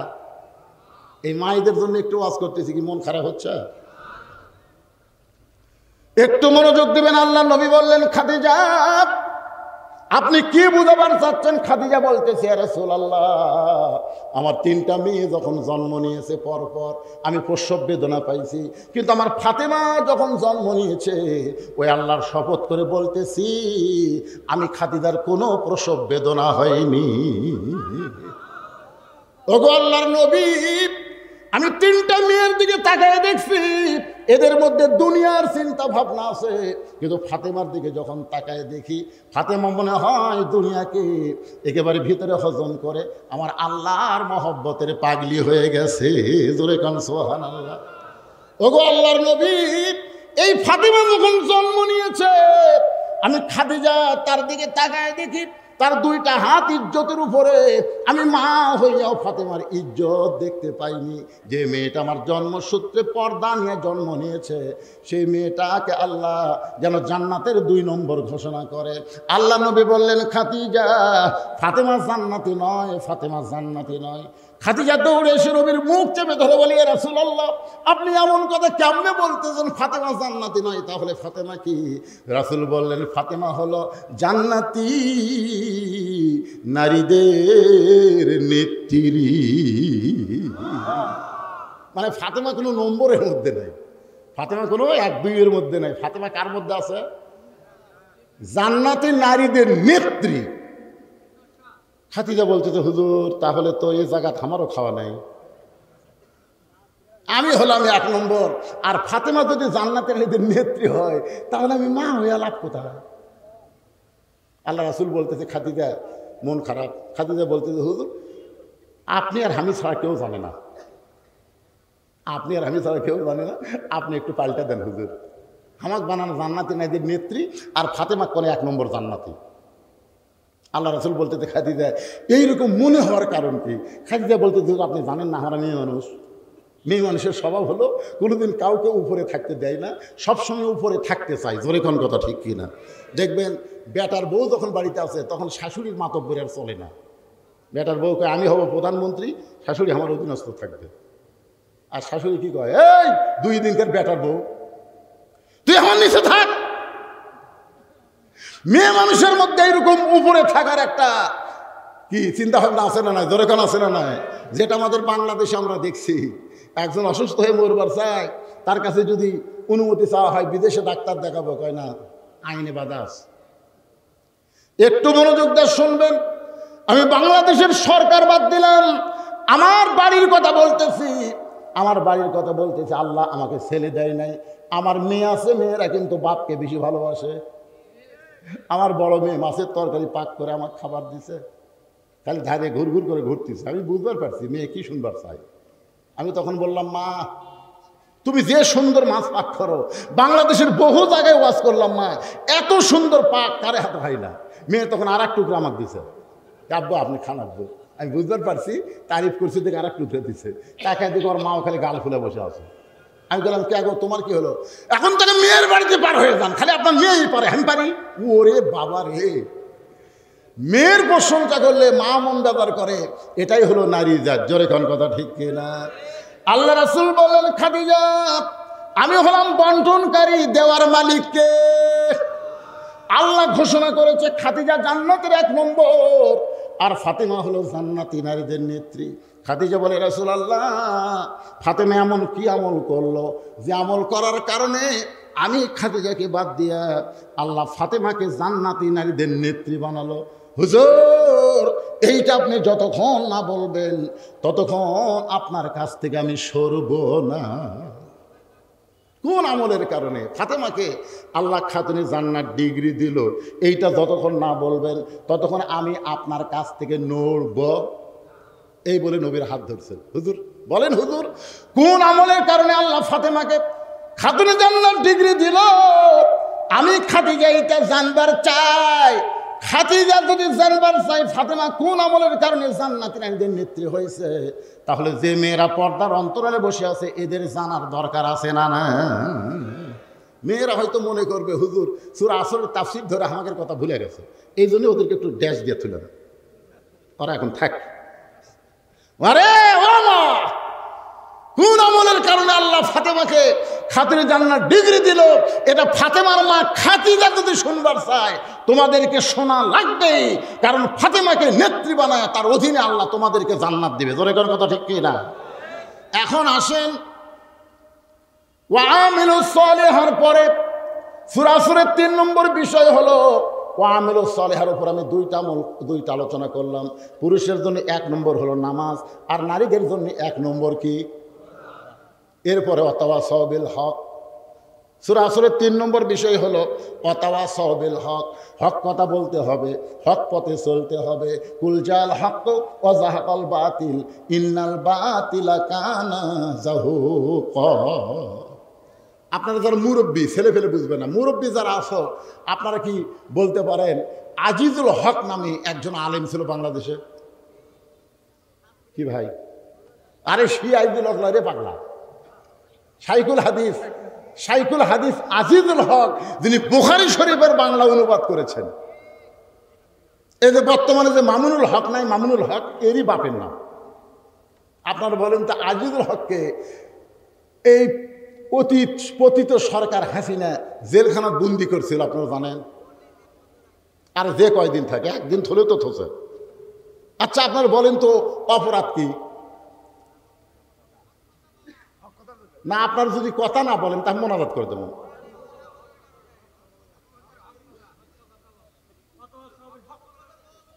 আমি কিন্তু অত সওয়াবিল হকের উপরই তাফসীর শুরু করছি। ওয়াজ করা লাগবে, বুঝেন না কেন? হক হক, কে বেজার হলো কে খুশি হলো এইটা দেখলে হবে না, কোরআনের হক কথা বলাই লাগবে। জোরে কোন ঠিক কিনা? বলতেই হবে। হ্যাঁ, খুব খেয়াল করবেন। আচ্ছা, আপনারা বলতেছেন হক পথে থাকার কারণে অন্যায়ভাবে তাকে জেলখানায় বন্দি করছিল। মামুনুল হকের অপরাধ কি?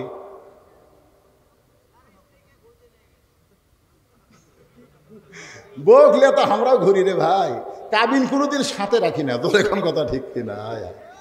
আমি আপনাকে বোঝানোর জন্য বলতেছি, আজিজুল হক, মামুনুল হক, ওয়াতাওয়াসাউ বিল হক, কুল জাল হক যাহাকাল বাতিল ইন্নাল বাতিলা কানা যাহুকা। এটা বোঝানোর জন্য সংক্ষিপ্ত হবে একটু মারেফতের লাইনে কথা বলো। মারেফত বোঝেন? মারেফত মানে পীর সাহেবের পথ না ভাই। মারেফত মানে শব্দের অর্থ হলো প্রকৃত পরিচয় জানা, এরই নাম হলো মারেফত। আপনারা তারাত গাড়ি, একটা আমাদের বগুড়াতে একটা জায়গার নাম আছে তারাত গাড়ি।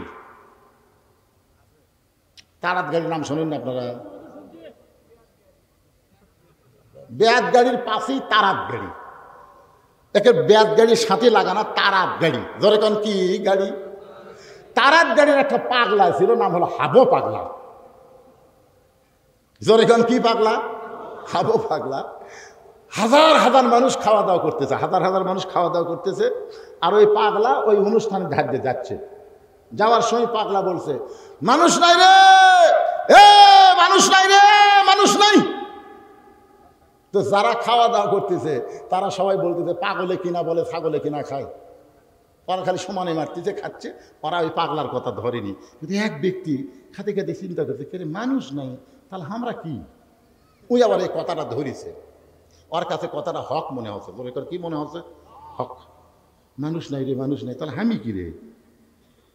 ই যে যাচ্ছে আর বলতেছে মানুষ নাই রে, মানুষ নাই, তাহলে আমি কি রে? যারা ধরেনি এর কোনো সমস্যা আছে? এরা সমানে মারতেছে, খালি আলু ঘাটি গোস্ত দিয়ে সমানে মারতেছে, ধরিছে, ওর আর খাওয়া নেই। ওই আস্তে করে উঠে, আমি কিন্তু মারেফত দিয়ে বলতেছি, একটু মনোযোগ দিয়ে শুনবো। আস্তে করে উঠে পাগলার কাছে গেছে। কে রে পাগলা? এই পাগলাই, তুই যে কইলি মানুষ নাই, মানুষ নাই, তো মানুষ নাই, হাজার হাজার মানুষ খাচ্ছে, আর কি? পাগলা বলতেছে, কেউ তো ধরেনি, তুই ধরলু কে? এই সবাই তো খাচ্ছে, তুই উঠলু কে? তো বলতে তো ভাই আমার ভিতরে একটু চিন্তা হচ্ছে, মানুষ নাই তাহলে আমি কি? তুই যখন বুধবার যাচ্ছ তুই কি? আয়। তো লিয়ে গেছে এক সাইডে, এরকম বাম হাত আলোক করছে, ওই তলদা তাকায় দেখে 15-20 জন মানুষ বাদ ভাগে সব শিয়াল কুত্তে। তখন বলতে থাকে, ভাই কি দেখলাম? ভাই যা দেখতিস চুপ। দেশাইল কলিকাল, ভেড়া চাটে বাঘের গাল, আসল কথা বললে তুমি ধরা পড়বা রে, আসল কথা বললে তোমায় মারবে রে। সবাই বলেন, দেশাইল কলিকাল, ভেড়া চাটে বাঘের গাল, মাকে বলে কুটনি বুড়ি, বউ সোনার সান রে, বউ সোনার সান। মাকে কি বলে? কুটনি বুড়ি। বউ কানে কানে কছে, তুমি যখন বাহিরে যাও, ব্যবসা করবার যাও, চাকরির যাও, তোমার মা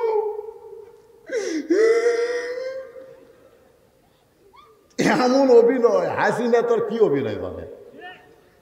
আপনার বাড়ির প্রধানমন্ত্রী ওর চাইতে ভালো অভিনয় জানে। একের কান্দে চোখের পানি বের করে কপাল ভিজে দিচ্ছে, গাল ভিজে দিচ্ছে। স্বামী গাই চুপ কর, চুপ। তুমি জানো না গো, এই বুড়ি আমার কলকাতা করতে হচ্ছে। ওগো লক্ষ্মীটি, আমি আর এই বুড়ির সঙ্গে থাকবার চাই না।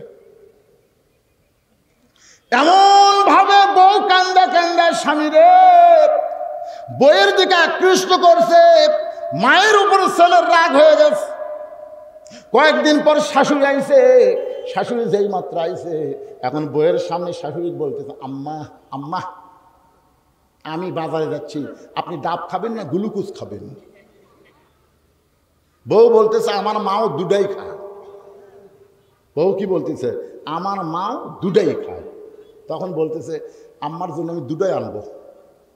এই বলে ডাব গ্লুকোজ কেনার জন্য বেটা ব্যাগ নিয়ে যখন বাজারের দিকে যায়, এমন সময় তাকায় দেখে মা দরজায় দাঁড়িয়ে আছে। মা দরজায় দাঁড়িয়ে থাকা দেখে বেটা মাথা নিচু করে ব্যাগ নিয়ে যখন যাবার চায়, মা সামনে দাঁড়ায় বলে, পাগল, আজকে 2 দিন হলে তোরে দেখি নাই, তোরে না দেখার কারণে আমার মনে শান্তি নাই। বাবা, একটা বার আমার সামনে দাঁড়া, একটা বার আমার সামনে দাঁড়ালে পাগল, আমি তোকে প্রাণ ভরে একটু দেখতে চাই। ও বেটা, তুই যখন বাজারে যাচ্ছিস আমার জন্য 10 টাকার একটু পান আনিস। তখন ছেলে রাগ করে বলে, মা, এই জন্যই তোমার দিকে তাকাই না, তুমি খালি খাই খাই করো, তুমি খালি খাই খাই করো। মা 10 টাকার পান চাই, খাই খাই, আর শাশুড়িজন ডাব আনবে, গ্লুকোজ আনবে, ওই জায়গার কোনো কথা নাই। এইরকম পাটা, এইরকম বেটা দুনিয়াতে আসে না নাই? জোরে কোন আসে না নাই? খুব খেয়াল করবেন। দেশে আইলো কলিকাল, ভেড়া চাটে বাঘের গাল, আসল কথা বললে তারে জেলে দিবে রে, আসল কথা বললে তারে মারবে রে। বলতে তো ভাইদার 15-20 জন মানুষ আর বাদ বাকি শিয়াল কুত্তে দেখতেছি, কারণ কি? তো পাগলা বলতেছে, কারণ হলো এই 15-20 জন খাবার যখন সামনে আইছে তখন বিশ্বাস করেছে খাওয়ানোর মালিককে। আরো ধরে বলেন, আমা মিন দাব্বাতিন ফিল আরদি ইল্লা আলাল্লাহি রিজকুহা। পৃথিবীতে যত বিচরণশীল প্রাণী আছে সমস্ত প্রাণীদের রিজের ব্যবস্থা কে করে? আরো জোরে বলেন, কে? এই 15-20 জন যাদেরকে মানুষ রূপে দেখা যায়, ওরা খাওয়ার সামনে আসার সাথে সাথে দোয়া পড়ছে, আল্লাহুম্মা বারিক লানা ফিমা রাযাকতানা ওয়া কিনা আযাবান্নার। এই দোয়া পড়ে খাবার যখন মুখের সামনে আসে তখন বিসমিল্লাহ বারকাতুল্লাহ বলে খাবার তুলে তুলে খাচ্ছে। অল্প করে ছোট ছোট ঘাস তুলতেছে আর চাবাচ্ছে বেশি। ঘাস কত ছোট, আর দাঁত দেয়া চাবা চাবা খাচ্ছে। চাবা চাবা খাওয়ার কারণ হলো দাঁতের মধ্যে যে রস আছে, এই রসটা খাদ্যের সাথে মিশ্রিত হয়ে যখন পেটের মধ্যে যাচ্ছে তখন হজমি জারক হয়ে যাচ্ছে। যেরকম সুবহানাল্লাহ। আর এই শিয়াল কুত্তের রূপে যাদেরকে দেখলে এরা করছে, লোকটার কলজা বড় রে, 2টা গরু জব করে হামা করে খিলাচ্ছে রে। এইরকম আরো গোটা 2 লোক যদি এলাকার থাকতো, আমাকে খাওয়ার অভাবই হতো না। খাওয়াই কে? আর এই লোকটা আল্লাহর কথা মনেই নাই। এরা বলতেছে, আর তা কলজা ভাই, আয় দোয়া দরদ কোনো দরকার নাই। হাঁসের মতন, হাঁস যেরকম খায় ঠিক এরকম গদ গদ করে খাচ্ছে আর সাবান ছাড়াই গিলতিছে। আপনারা বলেন তো, খাওয়ানোর মালিক কে? আল্লাহ বাদ দিয়ে কোনো মানুষ খাওয়ায়? এই কথা যারা বিশ্বাস করে তারা কোনোদিন মানুষ হতে পারে না, মানবরূপী পশু। আল্লাহ কোরআনে বলেছেন, সুম্মা পড়েন, সুম্মা রাদাদনাহু আসফালা সাফিলিন। এই আয়াতের অর্থ হলো এরা জন্তু জানোয়ারের চাইতেও নিকৃষ্ট, জন্তু জানোয়ারের চাইতেও নিকৃষ্ট। ওয়াতাওয়াসাউ বিল হক। আমি হক কথা বলতেছি ভাইজান। আজকে আমাদের বাংলাদেশে এই কোরআনের হক কথা, কোরআন অনুযায়ী চলার কথা যখন আমরা বলবার যাব তখন দেখবেন কিছু লোকের অন্তরে আঘাত লাগবে। ধরে কোন কথা ঠিক কি না? আপনি দুনিয়াতে কয়দিন থাকবেন? আপনি কত বড় নেতা নেত্রী হয়েছেন, সবাইকে যাইতে হবে। এই বাংলাদেশে দিনে আইন মন্ত্রী ছিল, ধরে কোন কি মন্ত্রী? নাম কি? আপনারা বলেন তো, আনিসুল হক কি কোট প্যান্ট পরে ধরা পড়ছে? কোট প্যান্ট, একটা শার্ট আর লুঙ্গি পরে নৌকার উপর। যখন আনিসুল হক ধরলো, পুলিশ বলতেছে চলেন যাই, তার আনিসুল হক খালি চোখ টেরা করে। মানে আর একটা আছে, ও চিনার কোনো উপায় নেই। ওই একটা সাদা দাড়ি কামিয়া, বুঝলেন, মাথার চুলত দিছে কলপ। মই এমন একটা শার্ট লুঙ্গি পরে আছে মনে হয় রংপুরের মফিজ। আনিসুল হক খালি চোখ মারে। পুলিশ কয়, স্যার কি ওটা? কি ওটা? সালমানের রহমান। কি দাইয়া দেখে ভাই,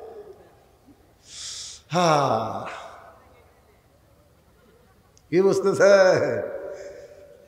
ওয়াতাওয়াসাউ বিল হক। হক কথা বলতেছি। আল্লাহ কোরআনে বললেন, আরো আইতাল্লাযী ইউকাযযিবু বিদ্দীন। এরাই হলো ধর্মের নামে মিথ্যাবাদী, যারা দাড়ি টুপি নিয়ে বাংলাদেশের সম্পত্তি ব্যাংক থেকে মাইরা বিদেশে পাচার করে। এরাই হলো ধর্মের নামে মিথ্যাবাদী। এরা নবীর সুন্নতের টুপি পরে না, এরা নবীর সুন্নতেও দাড়ি রাখে না। এরা ভ্যাস ধরা বাংলাদেশি সম্পদ মারবার চাই। ধরে কোন কথা ঠিক কিনা? আতাওয়া সাবিল হক, হক কথা বলতে হবে, হক পথে চলা লাগবে। 4 নম্বর বিষয় হলো আতাওয়া সাবিস সবর। এগুলো কি লিখতেছেন?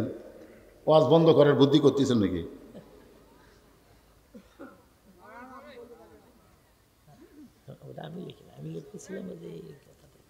আজানের সময় কুকুর কেন ঘেউ ঘেউ করো? আপনাকে এলাকাত করে আজান সময়?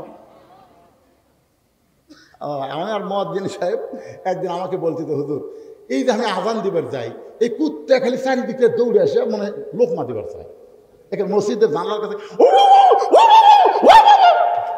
আমার হুজুর এইটা কুত্তার করার কারণ কি?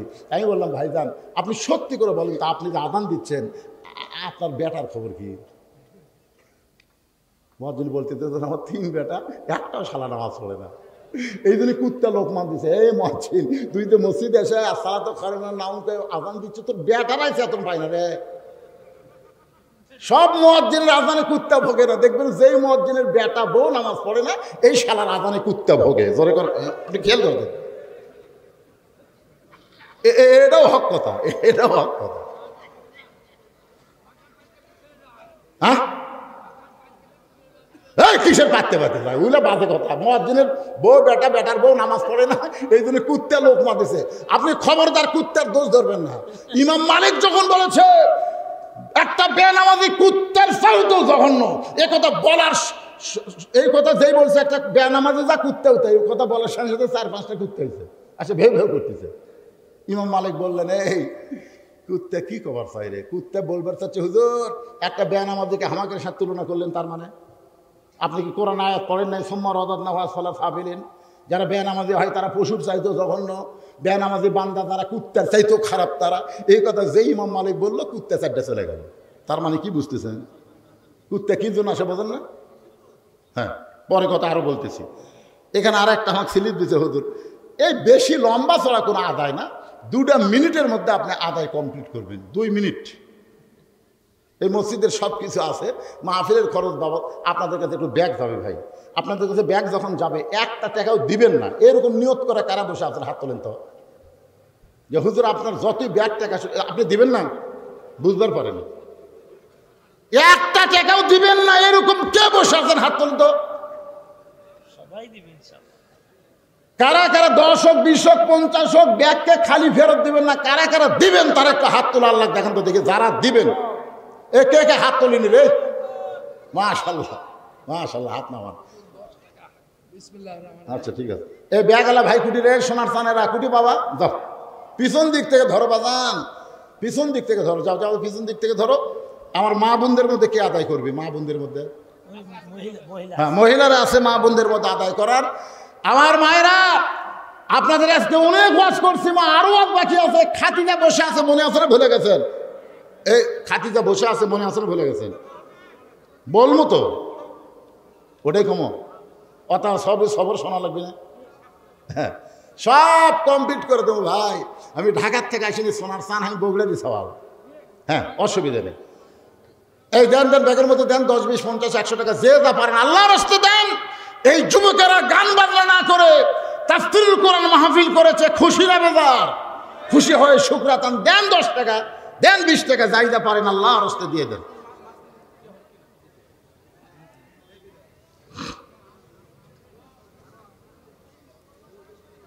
হ্যাঁ, ওঠা বসা কেউ করবেন না, আপনাদের কাছে ব্যাগ যাচ্ছে, আপনারা উঠবেন কেন? এখন ঘড়ির দিকে তাকায় দেখি 11:30 বাজতেছে না, তাই না? 11:30 বাজতেছে। এই 1.5 ঘন্টা ওয়াজ করলাম, ওটা বসা নাই। এই টাকা না দেবেন খবরদার ওঠেন না, প্যারালাইসিস কিন্তু হবে, উঠবেন না, বসে থাকবেন। মাহফিলের সম্মানিত সভাপতি সাহেব ব্যাগের মধ্যে টাকা না দিয়া আমার হাতে 1000 টাকা করছে দান। আল্লাহ তার দানকে কবুল করে না, জান্নাত ঘরের মালিক বানান। জোরে কোন আমিন। এইরকম যদি কেউ থাকে যে হুজুর আমরা ব্যাগের মধ্যে 2-4 টাকা দেবো না, আমরা আপনার হাতে 500,000 দেবো, তাহলে এখানে দিবার পারেন, অসুবিধা। এই 2 মিনিটের মধ্যেই ব্যাগের আদায় কমপ্লিট হওয়া মাত্র আদায় শেষ, আর কোনো আদায় করা হবে না। মহিলাদের মধ্যে থেকে 15,530 টাকা আদায় আগেই করছেন বলার আগে। লিল্লাহে তাকবীর। মহিলাদের মধ্য থেকে 15,000 কত 530 টাকা নগদে আদায় করে কোন মারহাবা মাশাআল্লাহ। আমি বলার আগেই মা বোনেরা দিয়ে দিস। কে রে মাঝখানে এত লোক উঠলো কে রে? বাবা বস রে, সোনার সানের বস। কথা শেষ হয়নি, কিসের ওয়াজ তুমি রে? আদায় করলে আমি ওয়াজ শেষ করি না। আমি 2 মিনিট টাইম দিছি, 2 মিনিটের মধ্যে আদায় কমপ্লিট, আবার আলোচনা শুরু হবে। তারপরেও যাদের মন যাবার চাই চলে যান। একটা ঠিপের মধ্যে পাতান থুয়া কোনো লাভ আছে? আপনার বলেন চিটা পাতান ধানের মধ্যে থুয়া কোনো লাভ আছে? খামা খা, ওগুলো থুয়া লাভ কি? ওর মধ্যে কিছুই নাই। তো যে বাবাদের উঠে যাচ্ছে আর হলো চিটা পাতান, ধরে কোন কি পাতান? ভাই 500 তো চিটা পাতান চলে যায়, দানাদার ধান থাক, সব চিটা পাতান চলে যা, এদের ওয়াজ শোনার দরকার নাই। সানোয়ার হোসেন 500 টাকা দান করছে। আল্লাহ সানোয়ারের দানকে আল্লাহ আপনি কবুল করেন, আল্লাহ নেক নিয়ত নেক আশা পুরা করেন। সকলে বলে আল্লাহুম্মা আমিন। আল্লাহ রাসূল বলে খাদিজা কোন আমলের কারণে আল্লাহ ফাতেমাকে খাতুনে জান্নাত ডিগ্রি দিয়েছে, এইটা যদি আপনি শুনবার চান তাহলে 2টা প্রশ্নের উত্তর দেওয়া লাগবে। ধরে কোন কয়টা? 2টা প্রশ্নের উত্তর দেওয়া লাগবে। খাদিজা বলে রাসূলুল্লাহ প্রশ্নের উত্তর দেওয়ার যোগ্যতা কি আমার আছে? আল্লাহর নবী বললেন আপনি চিন্তা ভাবনা করে উত্তর দিবেন।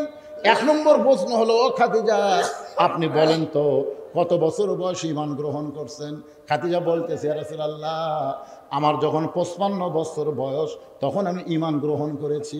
আল্লাহ রাসূল বলে খাদিজা 55 বছর বয়সে ঈমান গ্রহণ করেছেন, ঈমান গ্রহণের আগে আপনি কি ছিলেন? খাদিজা বলতে তো হুজুর আমি কাফের ছিলাম, আমি কাফের ছিলাম। আল্লাহ নবী বলে খাদিজা আপনি আপনার হায়াতের জীবনে 50 বছর 55 বছর কুফরি হালে কাটাইছেন, এখন আপনি বলেন তো আপনার পেটের মেয়ে ফাতেমা কত বছর কুফরি হালে কাটাইছে? খাদিজা বলতেছে জান্নাতি জান্নাতি, আমার ফাতেমা জান্নাতি হয়ে জন্ম নিয়েছে। আল্লাহ রাসূল বলে খাদিজা 1 নম্বর উত্তরে কে জিতলো? খাদিজা বলতেছে ওগো নবী 1 নম্বরে আমার ফাতেমা জিতে গেল। রাসূল বলে খাদিজা আপনার নাকের সাইজ কেমন, মুখের সাইজ কেমন, আপনার গায়ের রং কেমন, এটা দুনিয়ার কত পুরুষ মানুষ দেখেছে, আপনি কি হিসাব করে বলতে পারবেন? খাদিজা বলে নবী গো 40 বছর বয়সে আপনার সঙ্গে যখন আমার বিয়ে হয়েছে ওই সময় মক্কার সবচাইতে ধনবতী রমণী আমি ছিলাম। এত বড় ধনী হওয়ার পেছনে কারণ হলো আমি খাদিজার অনেকগুলো ব্যবসা ছিল, এই ব্যবসা করতে গিয়া হাজার হাজার পুরুষের সঙ্গে আমার লেনদেন হয়েছে। আমার চোখের সাইজ কেমন, দাঁতের সাইজ কেমন, আমার গায়ের রং কেমন, এটা দুনিয়ার বহু পুরুষ বলতে পারবে। রাসূল কান্দার বলে খাদিজা দুনিয়ার হাজার হাজার পুরুষ আপনার খবর জানে, এখন বলেন তো আপনার পেটের মেয়ে ফাতেমার দাঁতের সাইজ কেমন, ফাতেমার গায়ের রং কেমন, ফাতেমার চেহারা কেমন, এটা দুনিয়ার কত পুরুষ বলতে পারে। খাদিজা কান্দার বলে নবী গো আমার ফাতেমা জন্মসূত্রে পর্দার মধ্যে জন্ম নিয়েছে। রাসূল বলে খাদিজা শুধু ফাতেমা জন্মসূত্রে পর্দার মধ্যে জন্ম নেয়নি, পর্দার মধ্যে ফাতেমা বড় হবে। একদিন গভীর রাত্রে আপনার ফাতেমা পর্দার ভিতরে দুনিয়া থেকে বিদায় নিবে। বিদায় নেওয়ার আগে হযরত আলীকে ফাতেমা 3টা শর্ত দিবে। 1 নম্বর শর্ত হলো ওগো স্বামী আমি মরে যাওয়ার পর আমার কোনো জানাজার ব্যবস্থা করবেন না। আমার 2 নম্বর শর্ত হলো ওগো স্বামী আমার কবর দিনের বেলা দিবেন না, রাতের বেলা আমি দুনিয়া থেকে চলে যাব, রাতের বেলায় আমাকে দাফন করবেন। ওই জান্নাতে ওই জান্নাতুল বাকির পূর্ব কোণায় সবুজ রঙের একটা বাতি জ্বলবে, ওই বাতি বরাবর আমাকে কবর দেবেন। আমার 3 নম্বর চা হলো আমার লাশটা খাটনিতে তুলবেন না, কারণ আমি ফাতেমা দুনিয়া থেকে বিদায় নেওয়ার পর 4 জন মানুষ আমার খাটনি কান্দে নেবে, এমন 4 জন পুরুষ ফাতেমার চোখে পড়ে না। আমার বাবা যদি দুনিয়াতে থাকতো মরা মেয়ের লাশের খাটনি বাবা কান্দে নিবার পারতো, কিন্তু 6 মাস আগে আমার বাবা দুনিয়া থেকে চলে গেছে। আমার বাবা আমার খাটনি কান্দে নিবার পারবে না। আমার হাসান হোসেন যদি বড় হইতো মায়ের লাশের খাটনি কান্দে নিবার পারতো, কিন্তু আমার হাসান হোসেন এত ছোট। ও গো স্বামী, আপনি শুধু একাই আমার লাশটা কান্দে করে নিয়া ওই জান্নাতুল বাকির পূর্ব কোনায় সবুজ রঙের বাতি জ্বলতেছে, ওই বাতি বরাবর আমাকে দাফন করবেন। আবু যর গিফারি কবর খুঁড়তে খুঁড়তে কবর ছেড়ে যখন চলে যায়, এমন সময় হযরত আলী ফাতেমাকে কবরের কাছে নিয়ে গিয়া ফাতেমাকে দাফন করে বলে, আল্লাহ, এই গভীর রাত্রে আপনার বান্দি ফাতেমাকে দাফন করলাম, আল্লাহ ফাতেমাকে কবুল করো। এই দোয়া করার সঙ্গে সঙ্গে হযরত আলী তাকে দেখে সামনে কয়েকটা পুরাতন কবর দেখা যায়। এইমাত্র ফাতেমার কবর দিছে, সেই নতুন কবর আর দেখা যায় না। হযরত আলী দৌড়ে এসে কবরের মধ্যে কবর খোঁজে, কিন্তু নতুন কবর আর দেখতে পায় না। চিৎকার করে বলে, এখনই ফাতেমার কবর দিলাম, সেই কবরটা গেল কোন জায়গায়? ফাতেমার কবর কোথায়? ফাতেমার কবর কোথায়? কে যেন ডাক দে বলে, আলী রে, ফাতেমা হলো পর্দানিশী। আমি আল্লাহ জোহরা ডিগ্রি দিয়া ফাতেমার কবরটাকে কিয়ামত পর্যন্ত পর্দা করে দিয়েছি। আমার মায়েরা, ফাতেমার সঙ্গে যদি জান্নাতে থাকতে চান, তাহলে আপনাদের 1 নম্বর নেক আমল হলো পর্দা। এই পর্দা আপনারা আমল করবেন মা। এখন চলে আসেন ওয়াতাওয়াসাউ বিস-সবর। এই সূরা আসরের 4 নম্বর বিষয় হলো ধৈর্য ধারণ করতে হবে। ধৈর্য ধারণের উপদেশ দেওয়া লাগবে। যে মায়ের কোনোদিন বাচ্চা হয়নি, এবার প্রথম বাচ্চা হবে, আপনারা বলেন তো, ওই মাকে দাদি নানি ধৈর্য ধরার উপদেশ দেওয়ার দরকার আছে না নাই? কথা কন না, আছে না নাই? কি হয়েছে আপনাদের? শেষ করেন আপনি। শেষ করবো এখনই? না না না, আপনার কথা শেষ হলে উনি একটা কথা বলবেন। আচ্ছা আচ্ছা, প্রধান অতিথির কথা আপনি কেবলই বলে লাইন উঠলো, কি মাথা একেবারে। রাত 12টা বাজতেছে, কেবলই বলে লাইন উঠলো।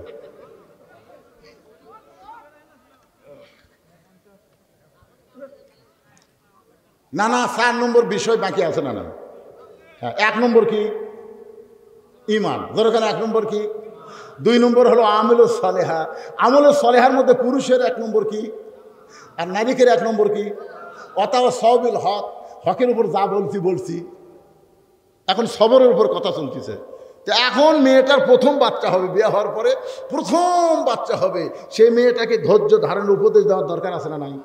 দাদি নানি বলতেছে, তুই তো বাচ্চা ফেরত নিলি রে, এই বাচ্চা হওয়ার সময় যা হবি ভাই। না দাদি কি হবে?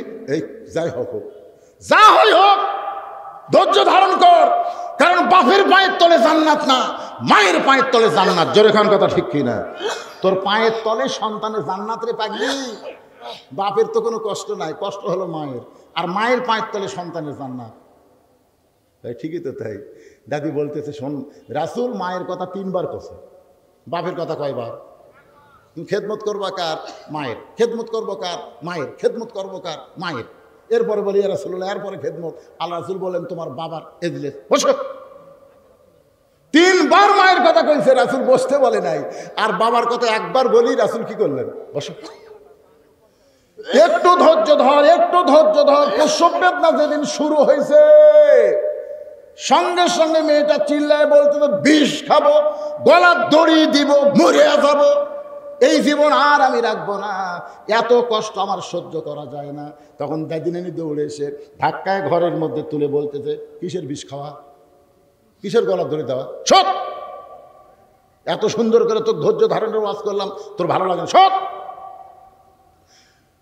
ঠান্ডা পানির মধ্যে নরম কাপড় চুবড়াইয়া নাতির কপালের উপরে দিয়া দাদি নানি সুমা খায় বলে, ধৈর্য ধর, ধৈর্য ধর, ধৈর্য ধর, তুই মা হবি, তোর পায়ের তলে সন্তানের জান্নাত হবে। মা যদি কষ্ট স্বীকার না করিস রে, তাহলে দুনিয়াতে সন্তান কেমনে আসবে?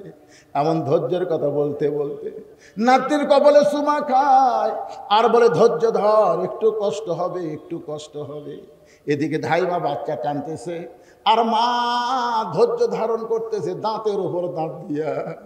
এত কষ্ট হয়, রক্ত বের হচ্ছে, তারপরে ধৈর্য ধারণ করে দাঁতের উপর দাঁত দিয়ে করে ধৈর্য ধারণ করতেছে। এক সময় বাচ্চা যখন ধাইমা বের করেছে, প্যা প্যা বলে কেউ কাঁদতেছে, দাদি নানি তাকায় দেখে মা বেহুশ হয়ে গেছে।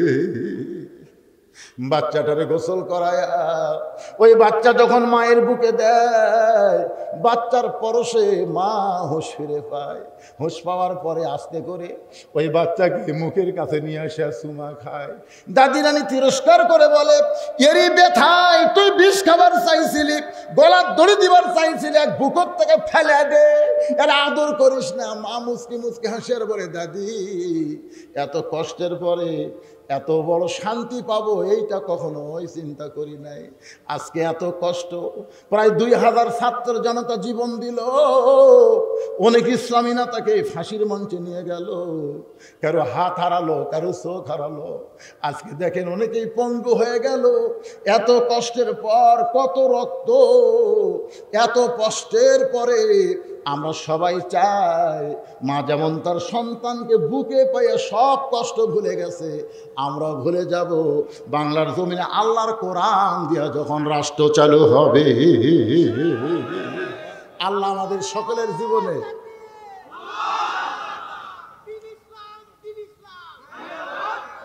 লিল্লাহ তাকবীর, আল্লাহ আমাদের সবাইকে এই দৃশ্য দেখার তৌফিক দান করুক। সকলে বলে আল্লাহুম্মা আমিন।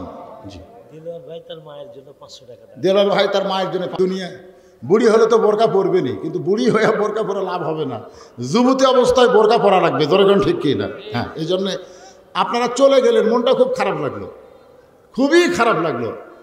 আপনারা চলে গেলেন, মোনাজাত করা বাদ দিয়ে চলে গেলেন। আর দোয়া মুখল ইবাদ, দোয়া হচ্ছে ইবাদতের মাথা। আমাদের বাপ মা আত্মীয় স্বজন কবরে যায়নি, কি কোন কবরে যায় নাই?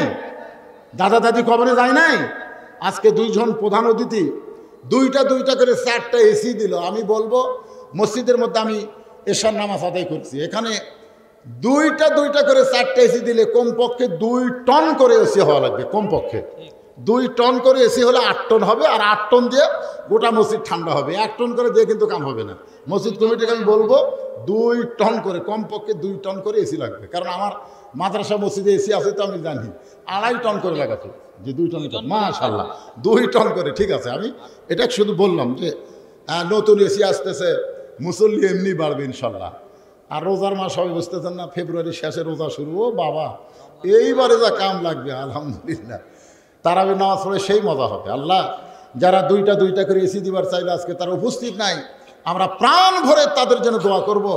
আল্লাহ এই মসজিদকে সংস্কার করার আগেও তারা প্রচুর টাকা দিয়েছে, আবার আজকেও তারা এসি দিবার চাইছে। তাদের এই দানকে অব্যাহত রাখার কারণে আল্লাহ তাদেরকে জান্নাতি কবুল করুক। সকলে বলে আমিন। মসজিদ কমিটির সেক্রেটারি রফিকুল ভাই 5000। মসজিদ কমিটির সেক্রেটারি রফিকুল সাহেব 5000 টাকা প্রতিশ্রুতি। সভাপতি সাহেব দেয়নি, তাই না? মসজিদ কমিটির সভাপতিকে, ও উনি সভাপতি। আচ্ছা, প্রধান অতিথির একজন। আপনি কি প্রধান অতিথির পক্ষে কিছু আছে খবর? ও এইটা এসিও। আচ্ছা আচ্ছা, মাশাআল্লাহ। আল্লাহুম্মা আমিন। আল্লাহুম্মা আনতাস সালাম ওয়া মিনকাস সালাম, তাবারাকতা ইয়া যাল জালালি ওয়াল ইকরাম।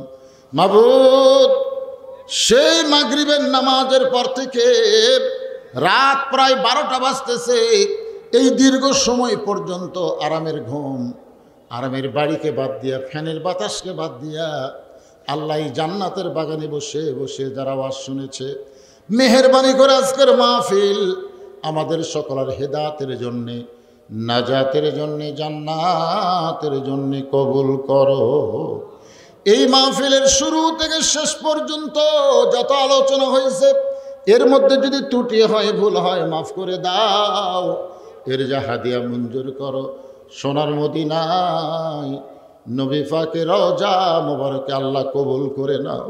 তামাম আম্বিয়াই কেরাম, আসহাবে কেরাম, তাবিনে কেরাম, তাবিনে কেরাম, তামাম পৃথিবীর মাটির নিচে যত মুমিন মুমিনা শুয়ে আছে, আল্লাহ সকলের আরওয়াহ পরে হাদিয়া কবুল করো।